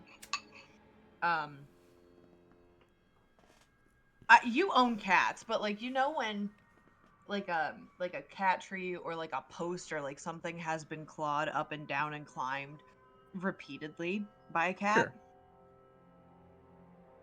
You Tiny see holes. evidence of that actually in one of the trees nearby. Also, bold of you to assume I own my cats. They own you. Wow. Oh, yeah. Wow. Mhm. Also, you might want to do the plate scraping away from the mic. Picking up really loud. Leave me alone. That's really funny. Okay, I'm so sorry. The fact that we messed with the mic settings. The mic Yep. is now picking up everything but me still. Well, no, Fantastic. it's picking you up very clearly and like allowing you more range. It's just that also, for some reason, it dulled you, so we just had to bump you up somehow. I just find that irony to be fantastic. What's the purpose of the mic? To listen to you. Okay, pick everything else. You want to know that I'm still eating ice cream and that I just put it to the side? Great. Congratulations. Sorry about that, folks. No, you're perfectly fine. It Just I some was behind the quite- scenes lore. I was quite literally putting it away, putting it to the side, and you're like, hey, we can hear you. So, no, for real though, Razvan, you see evidence of cat, and you had been traveling long enough, not long, but long enough, with Juji to recognize the sign of some type of creature capable, like smaller creature capable of doing a lot of climbing, in the trees. You don't see it on many, but on a couple that are immediately close to the road, you do in fact see some. And, for the record, you also see more slash marks from weaponry.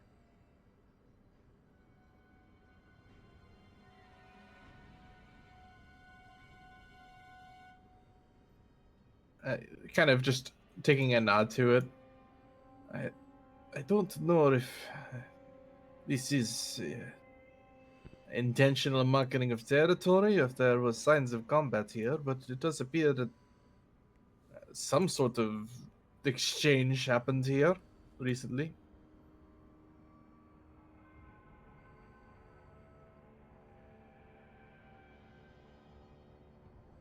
There's a pause.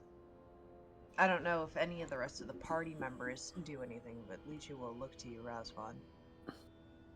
Some I mean, kind I of assume- altercation, you think? I believe so. Citric, you were gonna say something? Yes, no, I would assume this is happening while Official and Humphrey are looking at the trees, so... Correct. Mainly this was regarded to Branson. I don't know if Branson would do anything. But Lena's conked out. You two are over having your little moment. I would say Branson, what I was going to say he would do when they started resting is he would have gotten about maybe 10 feet from the head of the ox and just Slav squad with his axe resting on his shoulder, and he is just chugging some of the Humphrey bathwater. What? We established this a while ago. We Slav squatting. Yeah. Well, then it is quite literally just Leechy that comes up to you, Razvan, and goes, "Show me." He will point at the direction as to where he saw all this. Yeah. Well, those are claw marks. Looks like a lot of scrambling to me. But those, and he points to a slash mark that's in one of the trees that has the claw marks in it. And he goes, "That's an axe blade." Is in the attack, or is this a creature called the X-Blade? Great question, actually. No, this is clearly like a weaponry, like an axe blade. I And see. he goes into one of the carts, not the one that Lena is sleeping in, resting, and actually pulls out a hand axe. And he walks over to the tree, and he kind of like brushes very gently the blade against the mark, and you see it slides through perfectly.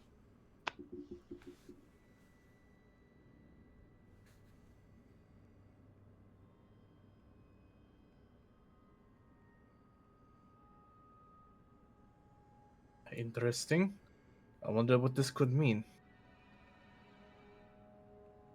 Branson, Mm-hmm. come here for a second. He will de-squat and head over. This look anything like those marks that you saw earlier? Do they? Yeah. You don't even need a check for that. They absolutely do. Yes. Well, it appears that, again, I share more parallels with the scavenger. They prefer axes. Though considering they take the head most often than not, that it would be the proper weapon for it. Well, that's news to me. Does somewhat imply they live out in the woods as well. Another weapon also serving as a tool to survive, I suppose would make sense in this person's case. But what are they? If okay, hold on. If their main source of prey is wolf creatures, why is it going after whatever did? And then he just kind of gestures to the claw marks. This. Do not know. If I were to speculate, perhaps it was a were creature aligned with werewolves or wolfwares, or the guild in general. I do not... Like I explained earlier to our group, from where I come from, it's not even wide knowledge that the curse of lycanthropy is different from the curse of vampires. It's not known that they are not undead. I didn't even know there was more than werewolves until I came to this land. Kind of turns his head and looks at you at that, like he's confused what you mean. I'm saying I do not know the motivations of the scavenger. If I was to assume, he chased after something that he perceived as equated to his enemy. and decided it needed to be slain. It came here, but there's no body and no ward, so I have no idea how the fight could have gone. Actually, and this is not in character. This is me. Sorry, we have post-con voice, so unfortunately You are the voice is fine. just low. But on your 17, you see a ward Oh? that seems to be stuck into a tree. And Wait. it looks torn in half, like it was ripped. Oh. Wait. He'll gesture over to the tree where the ward is and he'll pick it up. Okay, this paints a much simpler picture. The scavenger seems to have been about his work, and a different were creature took exception to his work, and he dealt with it accordingly.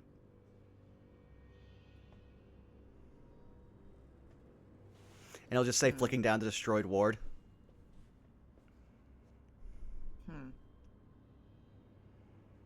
Do most of them look this disrepaired?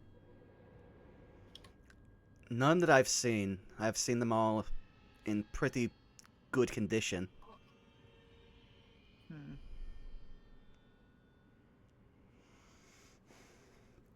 Again, the best I can give you is speculation. Well, it's better than what I've got. Fair, though.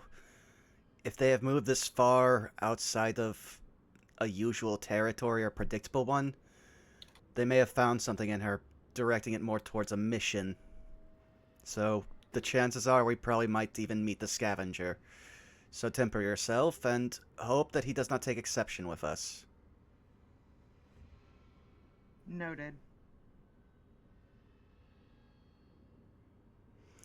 Now I'm going to go back and keep the front of the caravan safe while I rest. As he says, and he goes back to Slav squat, drink, have axe on shoulder. Proceeds to look back at Razvan. I understand that you may not be the expert on these sorts of things, but if I may ask, what is your take on it? I honestly do not know. Most of my life I lived inside of a city, not ventured out into the woods. I'm more familiar with more urban environments and being at the sea, but I would imagine that this place is constantly feuding with some form of power struggle, and they make their presence known however they can, in this case against threes. But that would be my guess. Fair enough. He just sort of kind of looks at you. Is there a problem? Just got some questions that I don't think have answers. In regards to A lot of things. And he just kind of gives you a look. Go ahead and roll me an insight check. natural 20 for a 24. Couple things. He looks like he's trying to figure everybody out in the sense of like what you do, what you know, your strengths, your weaknesses. Obviously, you had the conversation, right?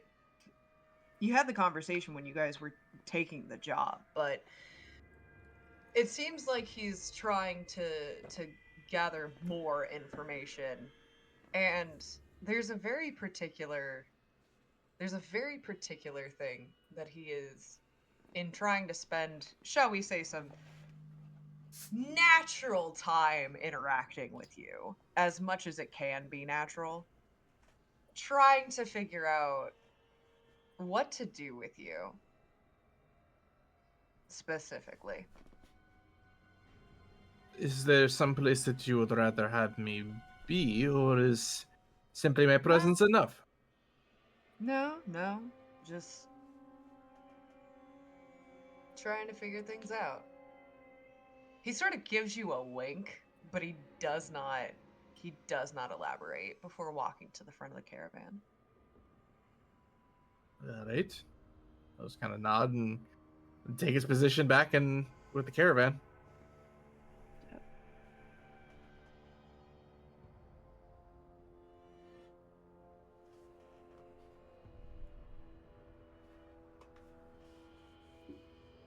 Humphrey, Yes. before you had been pulled away by a festial, there was something else that you noticed. Mm-hmm. On a 26, you noticed everything that uh, Razvan had noticed regarding sort of the weathering of the trees. You noticed the dead versus the alive. Well, there's one other thing that you noticed, and that is the lack of fruit. The lack of fruit. You remember there were fruit trees in this Mm-hmm. forest. We actually ate some of it. Correct. You haven't seen any. At least not bearing fruit. You recognize some of the same leaves. You aren't an expert by any stretch of the imagination, but when it comes to survival, you're gonna try to make note of things, and you swear you recognize some of the trees. It would make sense.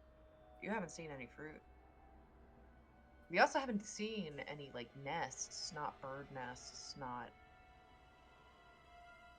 like small creature nests. It struck you as odd before, but it's no longer just silent. It seems empty again.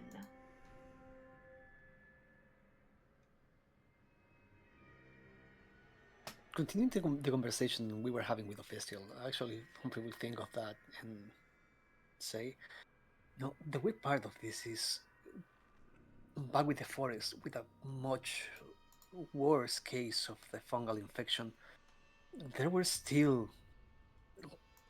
living things, animals, none of them pleasant. We had to fight some giant wasps, but there was life there, and the trees that were still doing well, they were bearing fruit. It seems to be the season for, and yet we don't see any of the trees around here.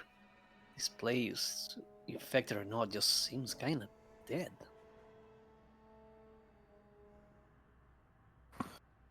And I assume it wasn't all that long ago you saw life here? And the fruit About trees. 3 days ago, yeah. Where would the fruit have gone? He immediately starts checking the ground to see if there's any semblance of even like dropped fruit, or rotted fruit that fell off of any Yeah. tree. Roll me a survival check.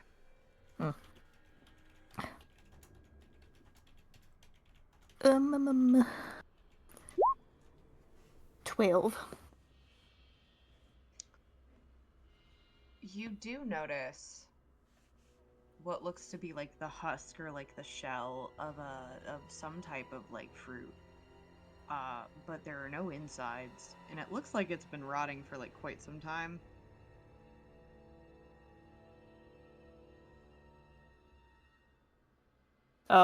Despite the rot, can he discern what type of fruit it is?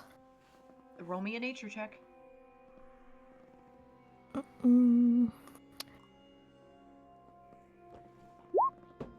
16. You don't know what type of fruit it is, but you can determine a couple qualities about it. For starters, it seems to have more like a citrusy consistency, in the way that it's been sort of. I wouldn't even say necessarily like full on consistency, but like the way that it seems to be like separating kind of resembles like a citrus in a way. But the biggest thing that strikes you is that the presence of seeds. They're rotting at this point, but they're seeds. What looks like dozens, maybe even hundreds of them. that are just all over the ground at this point. He'll take the fruit husk and show it to Humphrey. Does this look familiar to you at all?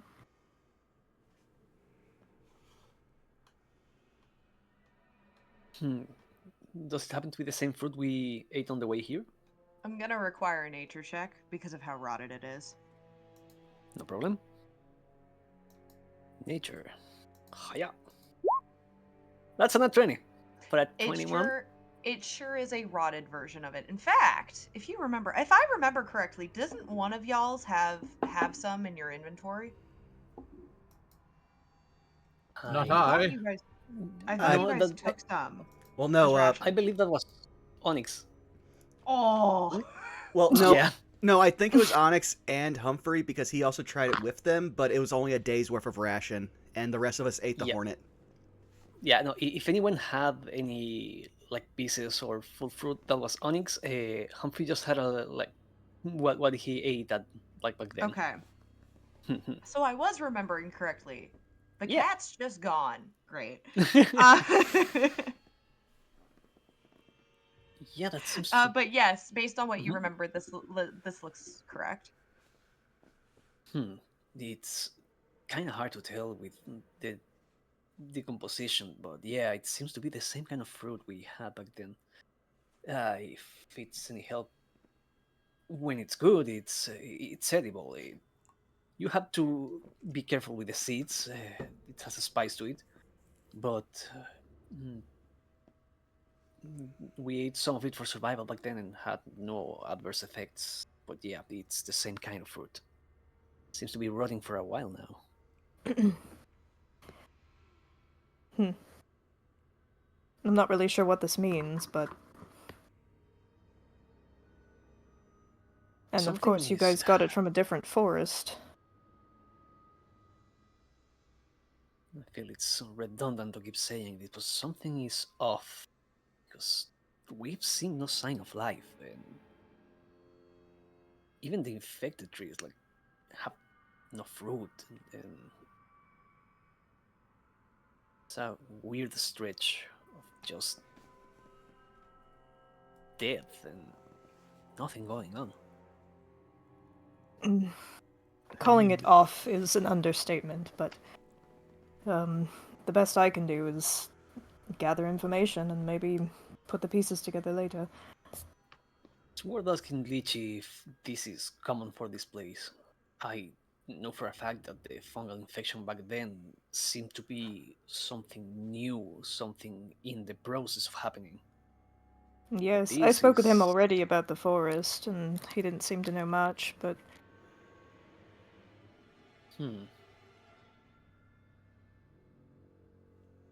Wherever we're headed, maybe. That's the annoying thing with this place. Saying one thing is wrong is a drop in bucket. Well, I guess we'll just have to pocket this for later. It's good to have your expertise if we keep on encountering more problem with the vegetation here. Well, I'll certainly do my best to help. How are you adjusting to this place? You just got transported here yesterday, and it's been a lot already. He will speak in a much more hushed voice. If I'm being honest, Humphrey, I don't like it. This is awful. I don't know how anyone could stand to stay here, but it seems like no one ever comes here of their own volition. I only came for answers, and I'm wondering whether or not I'm regretting it. But time will tell.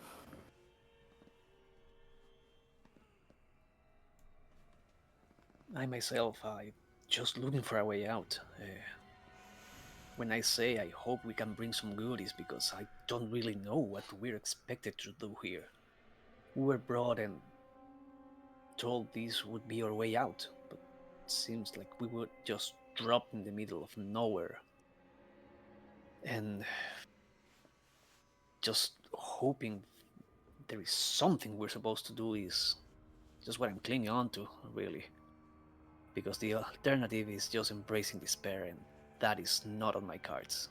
I have a hope Nor to get mine. back to, and I have a hope to get back to, and I intend to do so. Don't care what this place is, don't care what this place throws at us. I am going back home.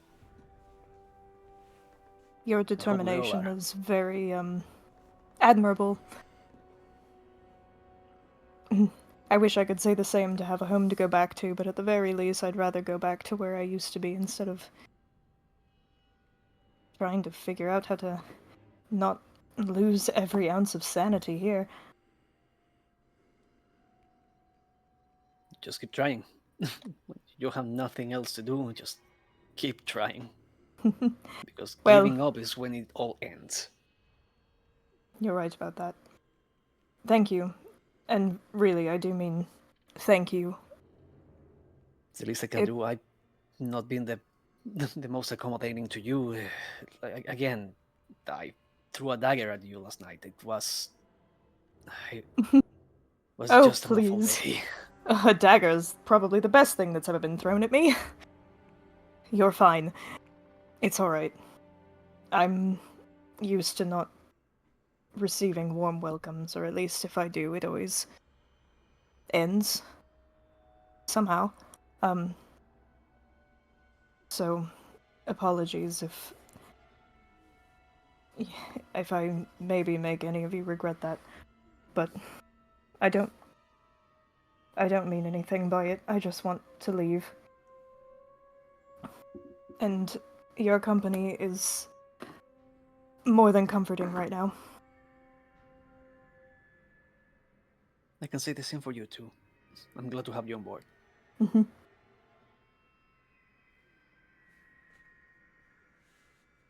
If we have nothing else to do here, I believe we've got as much information as we were going to from these trees. Might as well regroup with the rest. Of course. And I assume we move back. Yep. And as you do, I would say enough, time has passed. I would say for Lena, you've gotten your short rest. You wake up from your, I would say probably about 45-minute nap. 45-minute an hour. Good solid short rest. Since we're doing a short rest, that's something I forgot to do during our first short rest, so I'm just going to put it in chat. Mhm. I harnessed Divine Power, I spent my Channel Divinity, got a spell slot back, and then since we had another short rest, I got it back. Okay. Yeah, I'm just keeping everything above board. I appreciate it. Alrighty. Lena will certainly get up, and she looks a lot better. She still looks tired, but she looks a lot better than she did earlier.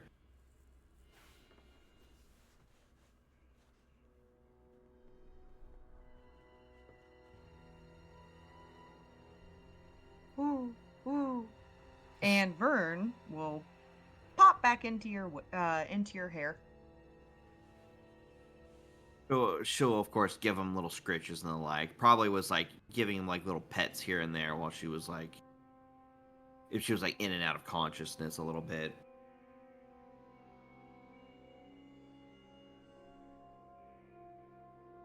Actually, Mm.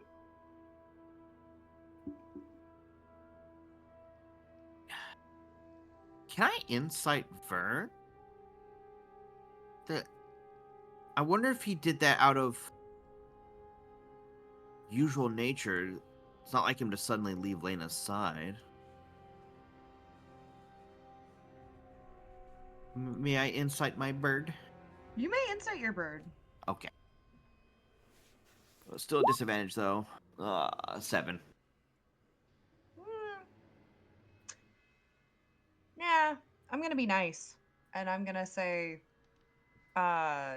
you still are able to determine that your bird was concerned about you and was picking up on your slogging, for lack of a better word. Oh, Was trying to communicate in the best and most effective way possible for a bird that you needed to rest. needed to lay down. Okay. Oh. She'll, as she starts like readying the halberd to kind of use as a walking stick again, she says, "Yeah." She like looks over at him like with little coy smiles, like, "I appreciate you looking after me, Vern." It kind of does a little owl chirp, like a contented chirp. And she'll reassume her place in the guarding the caravan. Alrighty. And okay. Yeah. Well, is there anything else you all want to do before you pick up back on the road one more time for today? I'm good. I think that one last thing for Mhm. us would be, Official and myself, it would be bringing up the issue of the trees to Leechy, at least to know if this is normal for this part Okay. of the job. Okay. He seems to be currently, as you approach, taking care of the ox and harnessing it, strapping it back to the wagon. Um, and as you both approach, he just kind of goes, "Oh hey," and waves. Mr. Leechy, um, would you mind if I ask a question? Certainly. So, Official and myself were checking at the trees around here, and you might have noticed so far, but this whole place seems kind of dead. We've come across no animals, trees bear no fruit, even though they seem to be in season. On closer inspection, we even found like old rotting fruit, but that means if any has grown, it's not been for a few weeks now. It is normal for this part of the travel, for this stretch of it. Mm, I couldn't say so. I mean, usually, as far as the fruit go, anyway, usually there's not a problem finding fruit. And it's at this point when he starts looking up and around, like looking for evidence of fruit, like he wasn't paying attention earlier, and it is now dawning on him that there is no fruit.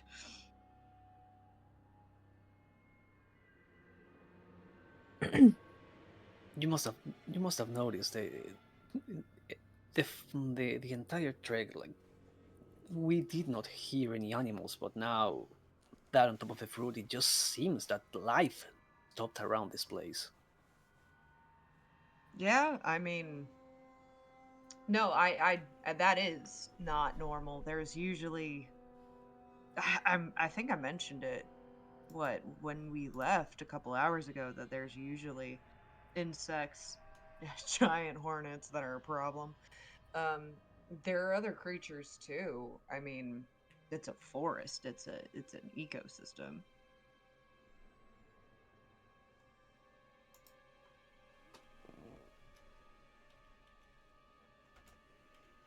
Hmm. Do you have any idea of what could be causing this lapse in just life around? Unfortunately, Mr. Humphrey, there are only a few things I'm certainly knowledgeable about. Besides travel. And I hate to be the bearer of bad news. Trees are not one of them. Hmm. Unless I'm whittling them down, I can't say I know too much about them. I'm kind of that guy that knows people that do, because you kind of have to in my line of work. But even then, I feel like in this case it might be pushing it. That is fine. I was just checking if this was something common around here. I'm curious, Mr. Leechy. The place we're headed, are any of those people potentially there? Oh yeah. I realize you weren't here when we had the big conversation when we made the deal.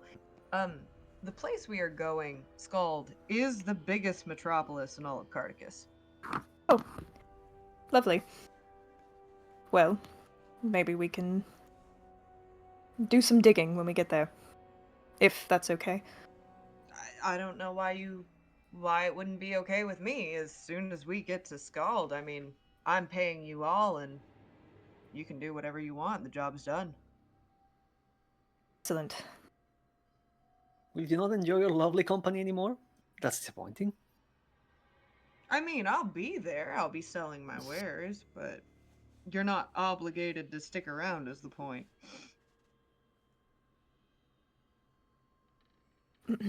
Well, Humphrey, I guess we can wait until we get to Skald and maybe see if anybody can answer some of these weird phenomenon. As long as the place is more welcoming than the last town we visited, yeah, I'm all for finding answers there. Alrighty, I will go back and be a tent. And I re-tent. Be I attentive. am. Yep, that's the joke. Also, we've been And he saying. climbs. I was just gonna say we've been saying in the call chat. Common denominator of people having the best scenes is Citric being in them. I want that How dare recorded you. for history. How dare you? When you're the common denominator, man, take the lid. But yeah, Humphrey will You get go the back the and lore keeper trophy. Humphrey will go back and hide on top of the caravan. Do I need to do a new stealth check, or Yeah, we'll do a new stealth check. We'll make it sh- interesting. a shame that nat 20 was beautiful. It sure was. That's a 9. A lot more. He's kind of oozing off the sides. It's kind of painful to look at. Yeah, he will drop that. Apparently, now that I would assume that now that he went back into his previous shape, like he's feeling actually kind of tired for the previous stretch. But I will still would like to be prone on top of the caravan, just for technical purposes. Yeah. Awesome. So, as you all continue, it is starting to get obviously at this point way later in the day, and it is starting to get to the point of you all needing to set up camp. It's at this point where Leechy turns to you all and says, "So, I'm sure you can tell and are aware by now that it's a little difficult to hide a wagon."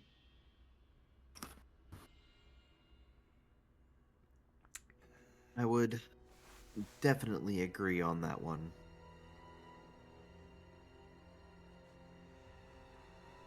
That's fine. I'm used to this. Though I would have one concession. We will address something that we constantly forget, and so I'm going to do it now because I only just remembered. Branson's going to unshoulder his sleeping bag, which has the giant orb, and just go, "My only concession is that we can put this in with the caravan goods for the night. Also, do not ask about it, and do not go into the bag."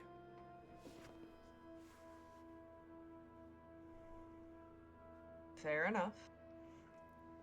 If Brands gets the okay, he will just go back, like, pull up one of the sheets, drop it in there with a...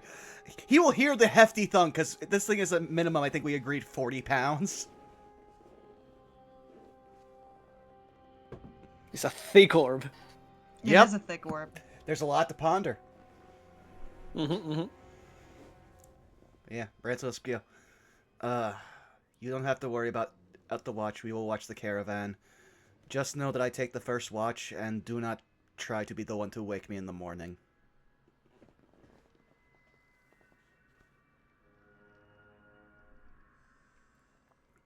Unless you want to call out to take part of any of the watches, I believe that's what you are paying us for, and taking care of the camp during the night.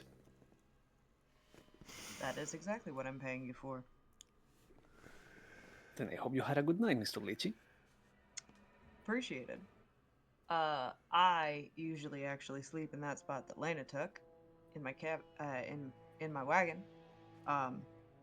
You are. I can't promise that I have space in the actual wagons. I think I can fit like 2 people, max, in the other wagon Mm. for sleeping, lodging, and with there being 5 of you. I don't that mind mean- taking the ground. Well, he just kind of like, yeah, well, there it is, you know. There'll be plenty of room if we rotate shift watches. He's gonna Branson above game. I'm sorry, and in game I'm sorry, but Branson will just turn to Humphrey. Will you be using the bucket? Sure, Mr. Branson. I will be using the bucket. Then he will take it into actually, because we don't know what we're doing for watch schedule besides Branson, he will take it and put it between the 2 carts under the hitch. I mean, Okay. so far, you've always taken the first one and Humphrey the last one. Don't know how we're going to work with all 5 of us. So that's for us to check out. Yeah, I think at this point, both in and above game, we'd just be like, Lena, go the fuck to sleep. Yeah, I'm good taking watches often if need be. That would be the middle watch.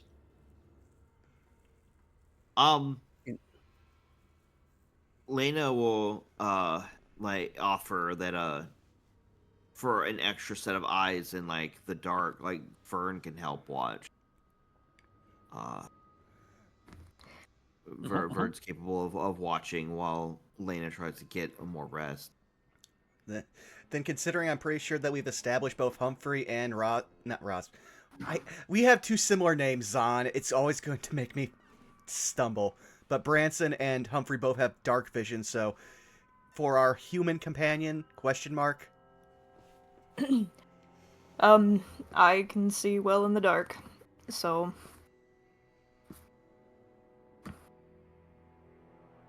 I will take him if only to appease everyone. Mr. Rosvan, I assume you are enjoying your night. Rosvan's already wine drunk and asleep. Oh, Just Bro, as a you know what? reserve. Rose every you day. know what? Every You know what? day. You know what? If that's the case, first off, how much rosé do you still have? According to my character sheet, 2 bottles. Okay. So obviously, account for how much you have drank. I don't know how much you're planning on drinking, so Not account like for how not a much. crazy amount, just enough to feel good about the day and just pass out comfortably. Mm-hmm.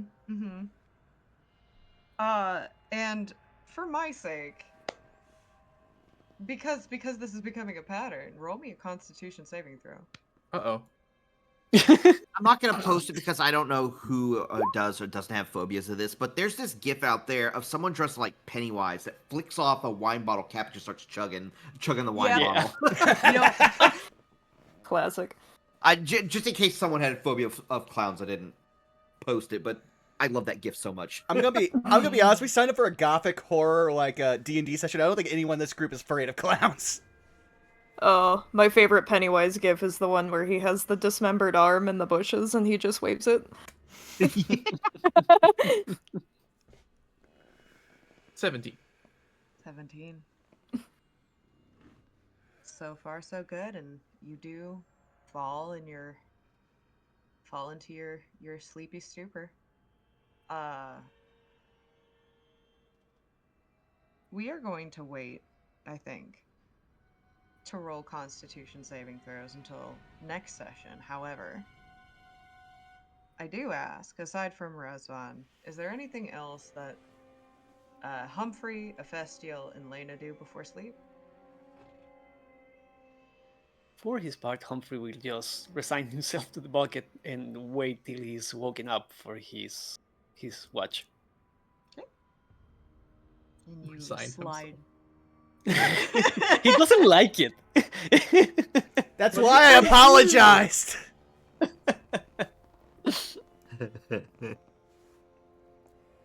Shelter purposes, Ophestia will crawl underneath the wagon and sleep there. Look, he's so cute. He's got his little bucket, his little hat. Yeah. He's comfortable in his lane, unbothered, very moisturized. Well, no, he's bothered because we don't know about sleep. True. I will say, Ophestial and Humphrey roll me stealth checks with advantage because of your placement. Oh, alrighty then. Hiya. Wait, yeah? There's 10? the nat 20 19? again. No. 19. came back 19 for is me. with Okay. advantage, and a natural 20/25. There it is. There it is. Amazing. Be like water, my friend. Lena, do you do anything before sleep? Other than kind of like rub her wrists, still kind of like looking down at them a little bit and kind of hoping the same kind of thing doesn't play out again. She'll ask Vern politely to help keep watch on whoever rotates their watch.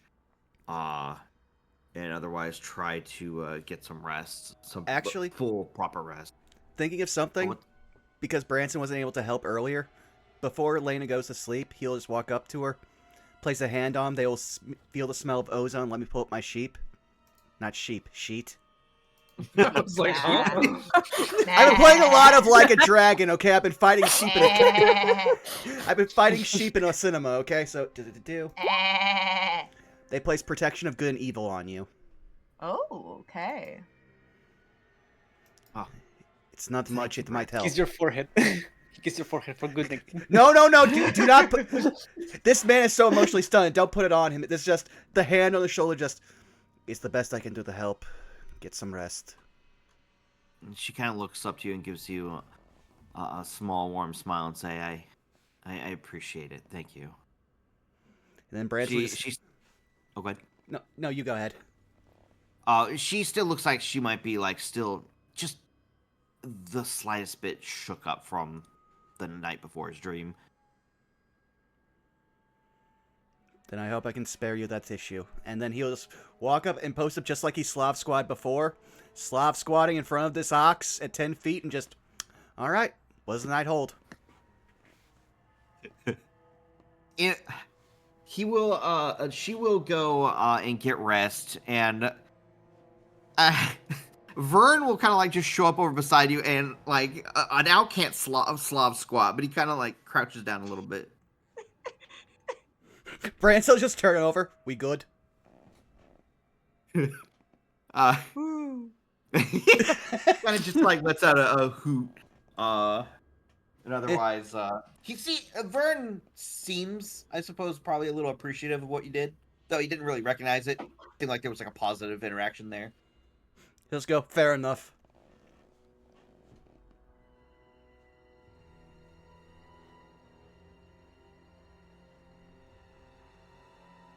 So, we will end the session with the first watch, as I request the first perception check from Branson. Nat 2024. Heck yeah. It's hard to see at first, but there is a moment within the first hour or so of your watch when that same thing that I described earlier that Ophestial had stated, or that he had seen to Humphrey. You didn't hear about it, Branson, but that same thing. A hazy darkness, not quite a figure, not quite just an aura or presence, seems to be darker than the woods around you as the sun continues to set into the night. there's a moment where you catch it moving between the different trees, but it is far enough away from you, and it does not seem to be coming closer to you, that you almost miss it. But you swear at first you aren't certain if the darkness is playing tricks on you, but after the second time you see it, you swear you see something moving in those trees.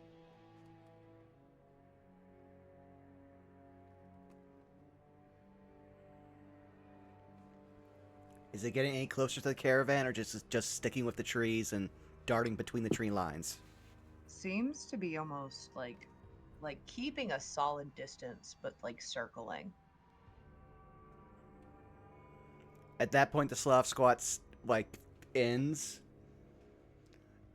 and Branson will stand up, have his axe brandished, but he's basically just standing there. His axe is drawn.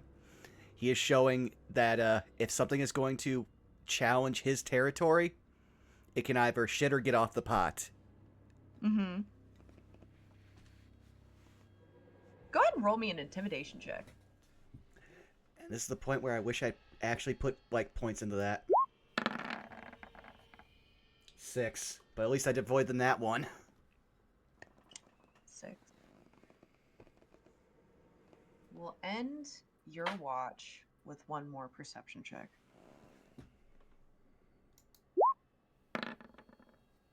That's a 9. You lose sight of it, but something in your gut tells you that that thing is still moving and it's still present. But again, last you saw of it, it wasn't getting any closer. But you just know. You can't see it, you lost sight of it, you can't hear it. It's just you and Vern.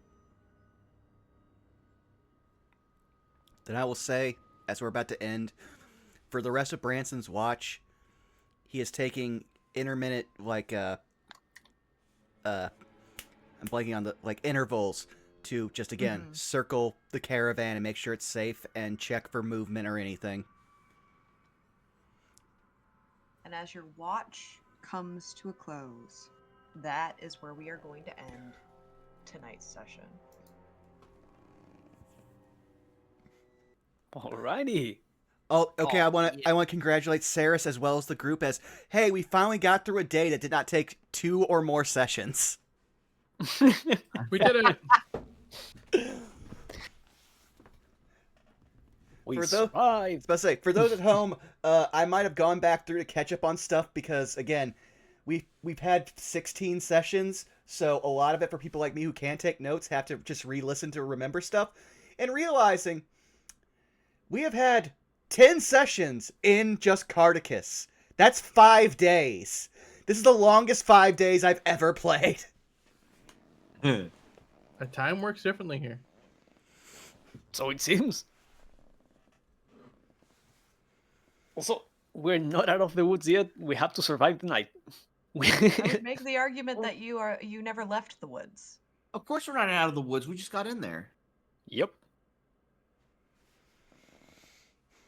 If anything, I just remembered, I forgot. I was going to have Branson just look at Leechy and just go, mark on the map where Melancholy is, if anything, so we can never go there again. You keep calling him Leche. I can't help it! I We try! need 3 of them now. This is my Okay. brother's Trace. God. We're the brothers Trace Leche.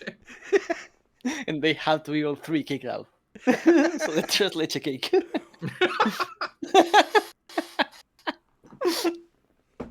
Between you and my adopted Mexican grandpa that I deliver parts to, just me constantly being made fun of for how bad I speak Spanish. The problem is that you're not trying and you're getting it across, which is funnier. I know, he does the same thing to me. He's like, here's the new word, say it. I say it, he's like, yeah, yes! But thank you all for coming out, this has been a great time. Who wants to start going around the horn? Not it. Nose goes. Fine. Hi there, I'm Cedric. You can find me pretty much everywhere at Cedric, everywhere being Blue Sky, Instagram, Twitter, whatever. I really want to try and do a run of like sketch commissions before the end of the month, but keep an eye on my Blue Sky for that. Other than that, I will be here in next session, which I believe will be on the 29th, right? Correct. It will be on the 29th. Awesome. So yeah, that's all for me. So I am passing it all over to Alpha. Oh, hi everybody. It's me, you dude, Scaly Alpha. Findable on Blue Sky and Twitch. Currently, schedule's a little bit up in the air for next week. I know I'm probably gonna be hanging out with Biggs, talking all about One Piece and doing art on Wednesday, and sometime later in the week, gonna be having a stream where like I take suggestions for like emotes, stickers in the Discord, soundboard bites, like improvements to the overall Discord and stream layout. Otherwise the schedule is not quite known yet. Though I might get Pacific Drive and some D&D prep in there. Speaking of D&D, I got 2 campaigns wrapping up in the very near future. So I'm currently getting out there and trying to find another long-term commitment game to try and get involved in. That would be like doing as a player, so I can get like my acting up from a player perspective rather than a DM perspective. So if anybody knows any slots or anybody that needs a player even for like a couple months, give me a shout. I'm reachable anywhere pretty much. That's really it for me. Hey, Skelly. Yeah. I hope you don't mind filling a slot for the next foreseeable future. What? I'm making a joke. Oh. I'm making a joke about you being here. Oh, I see. Thank you for being here. Oh, yeah. I have. It's been so fun. No, so sorry, far. the trail run expired. It's been a pleasure. Trial Bye. run expired. I hope- Yeah, no, I guess not. no, you are stuck. You are paying for NordVPN now. Hey, sponsor us because we actually haven't had a. Zahn, can you give it to us? We haven't had one this whole stream. Oh, I was like, who's Zahn? Oh, got it. Sorry. No. I need something for Citrix. So I'm being nice.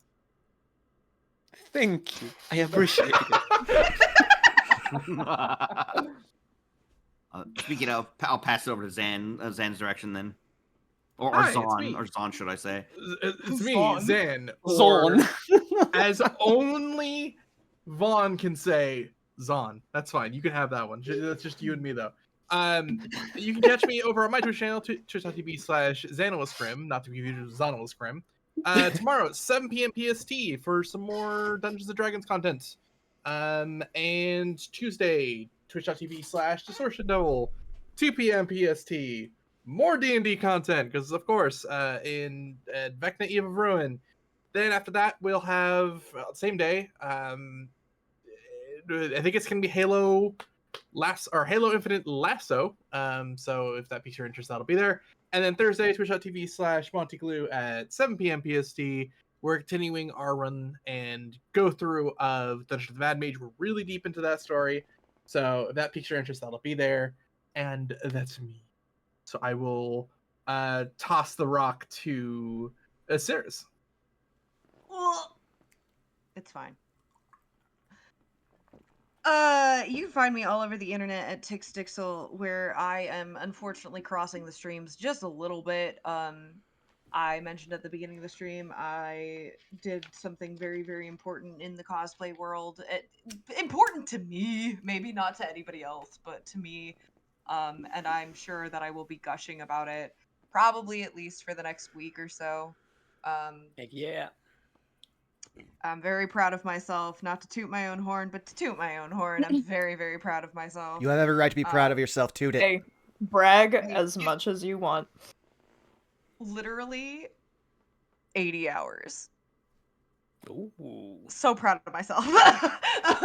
Literally 80 hell yeah. hours leading right up to this point. 80 hours of work. And Kaz has heard the horror stories. They were there through the trials and tribulations. So again, tooting my horn just a teensy bit, but I'm very proud of myself. other than that, you can find me in the next adventures of No No Love Wear Extra, where we are we are romancing a god, I guess. That's fine. Not sure how we got here, but it's been a delight nonetheless. And then of course on the 29th, you can find us here again after the Christmas holiday, rolling some dice and peeping the horrors. Uh with that, I believe Kaz, I believe it's your turn. So I'm Catastrophe. You can find me peeping the horrors. Um, no, I am prepping for my first guesting and cosplay judging opportunity here in a couple weeks. So that will be at KisuCon in Portland, Oregon. I am nervous but excited. I think it's going to be really good. We've been putting a lot of work in behind the scenes, albeit very last minute and a little unexpected, but you know what? We're doing it. We're doing the thing. If you want to follow the rest of the stuff that I'm making for that convention, you can follow me on my Instagram, is mostly where I'm active right now. Catastrophe Costs. Yeah, that's about it. Afterwards, I'm probably just gonna hibernate, and pop in for D&D every couple of weeks. So that's me. So take us out, Vaughn. Thank you. Hi, you've already found me here at twitch.tv/BurnoutVaughn. Most just look for me at Blue Sky at Burnout Vaughn, also here on Twitch at Burnout Vaughn. And I'm on Patreon. I'll start shilling that more when I actually have content for you guys. But that being said, for this week we just have some more D&D as far as I'm aware. So we have Phase of Our Lives, our Wild Beyond the Witchlight campaign on Tuesday as far as I'm aware. And Saved by a Spell, our Strixhaven game, where I will actually share this because the person I'm going to raid, I had this conversation with. If you want to see Animal House with magic, immediately go to the Hardy Boys Investigate the Blood Cult, to Metal Gear Solid Sons of Liberty. That's the stream for you. I'm just going to tell you right now. But with that being said, we're going to raid our good friend, someone who's guested on Saved by the Spell, as well as everyone's favorite pudding pastry, everyone's favorite fluffy doggo, Farting Tart, who's still also in their game, War of the Shared Sun, that's been going on for well over 100 sessions. So what should our raid message be? Tres leches. Tres leches, yes. Tres leches. All right. Thank you all for coming out. We love you. Bye-bye. Bye.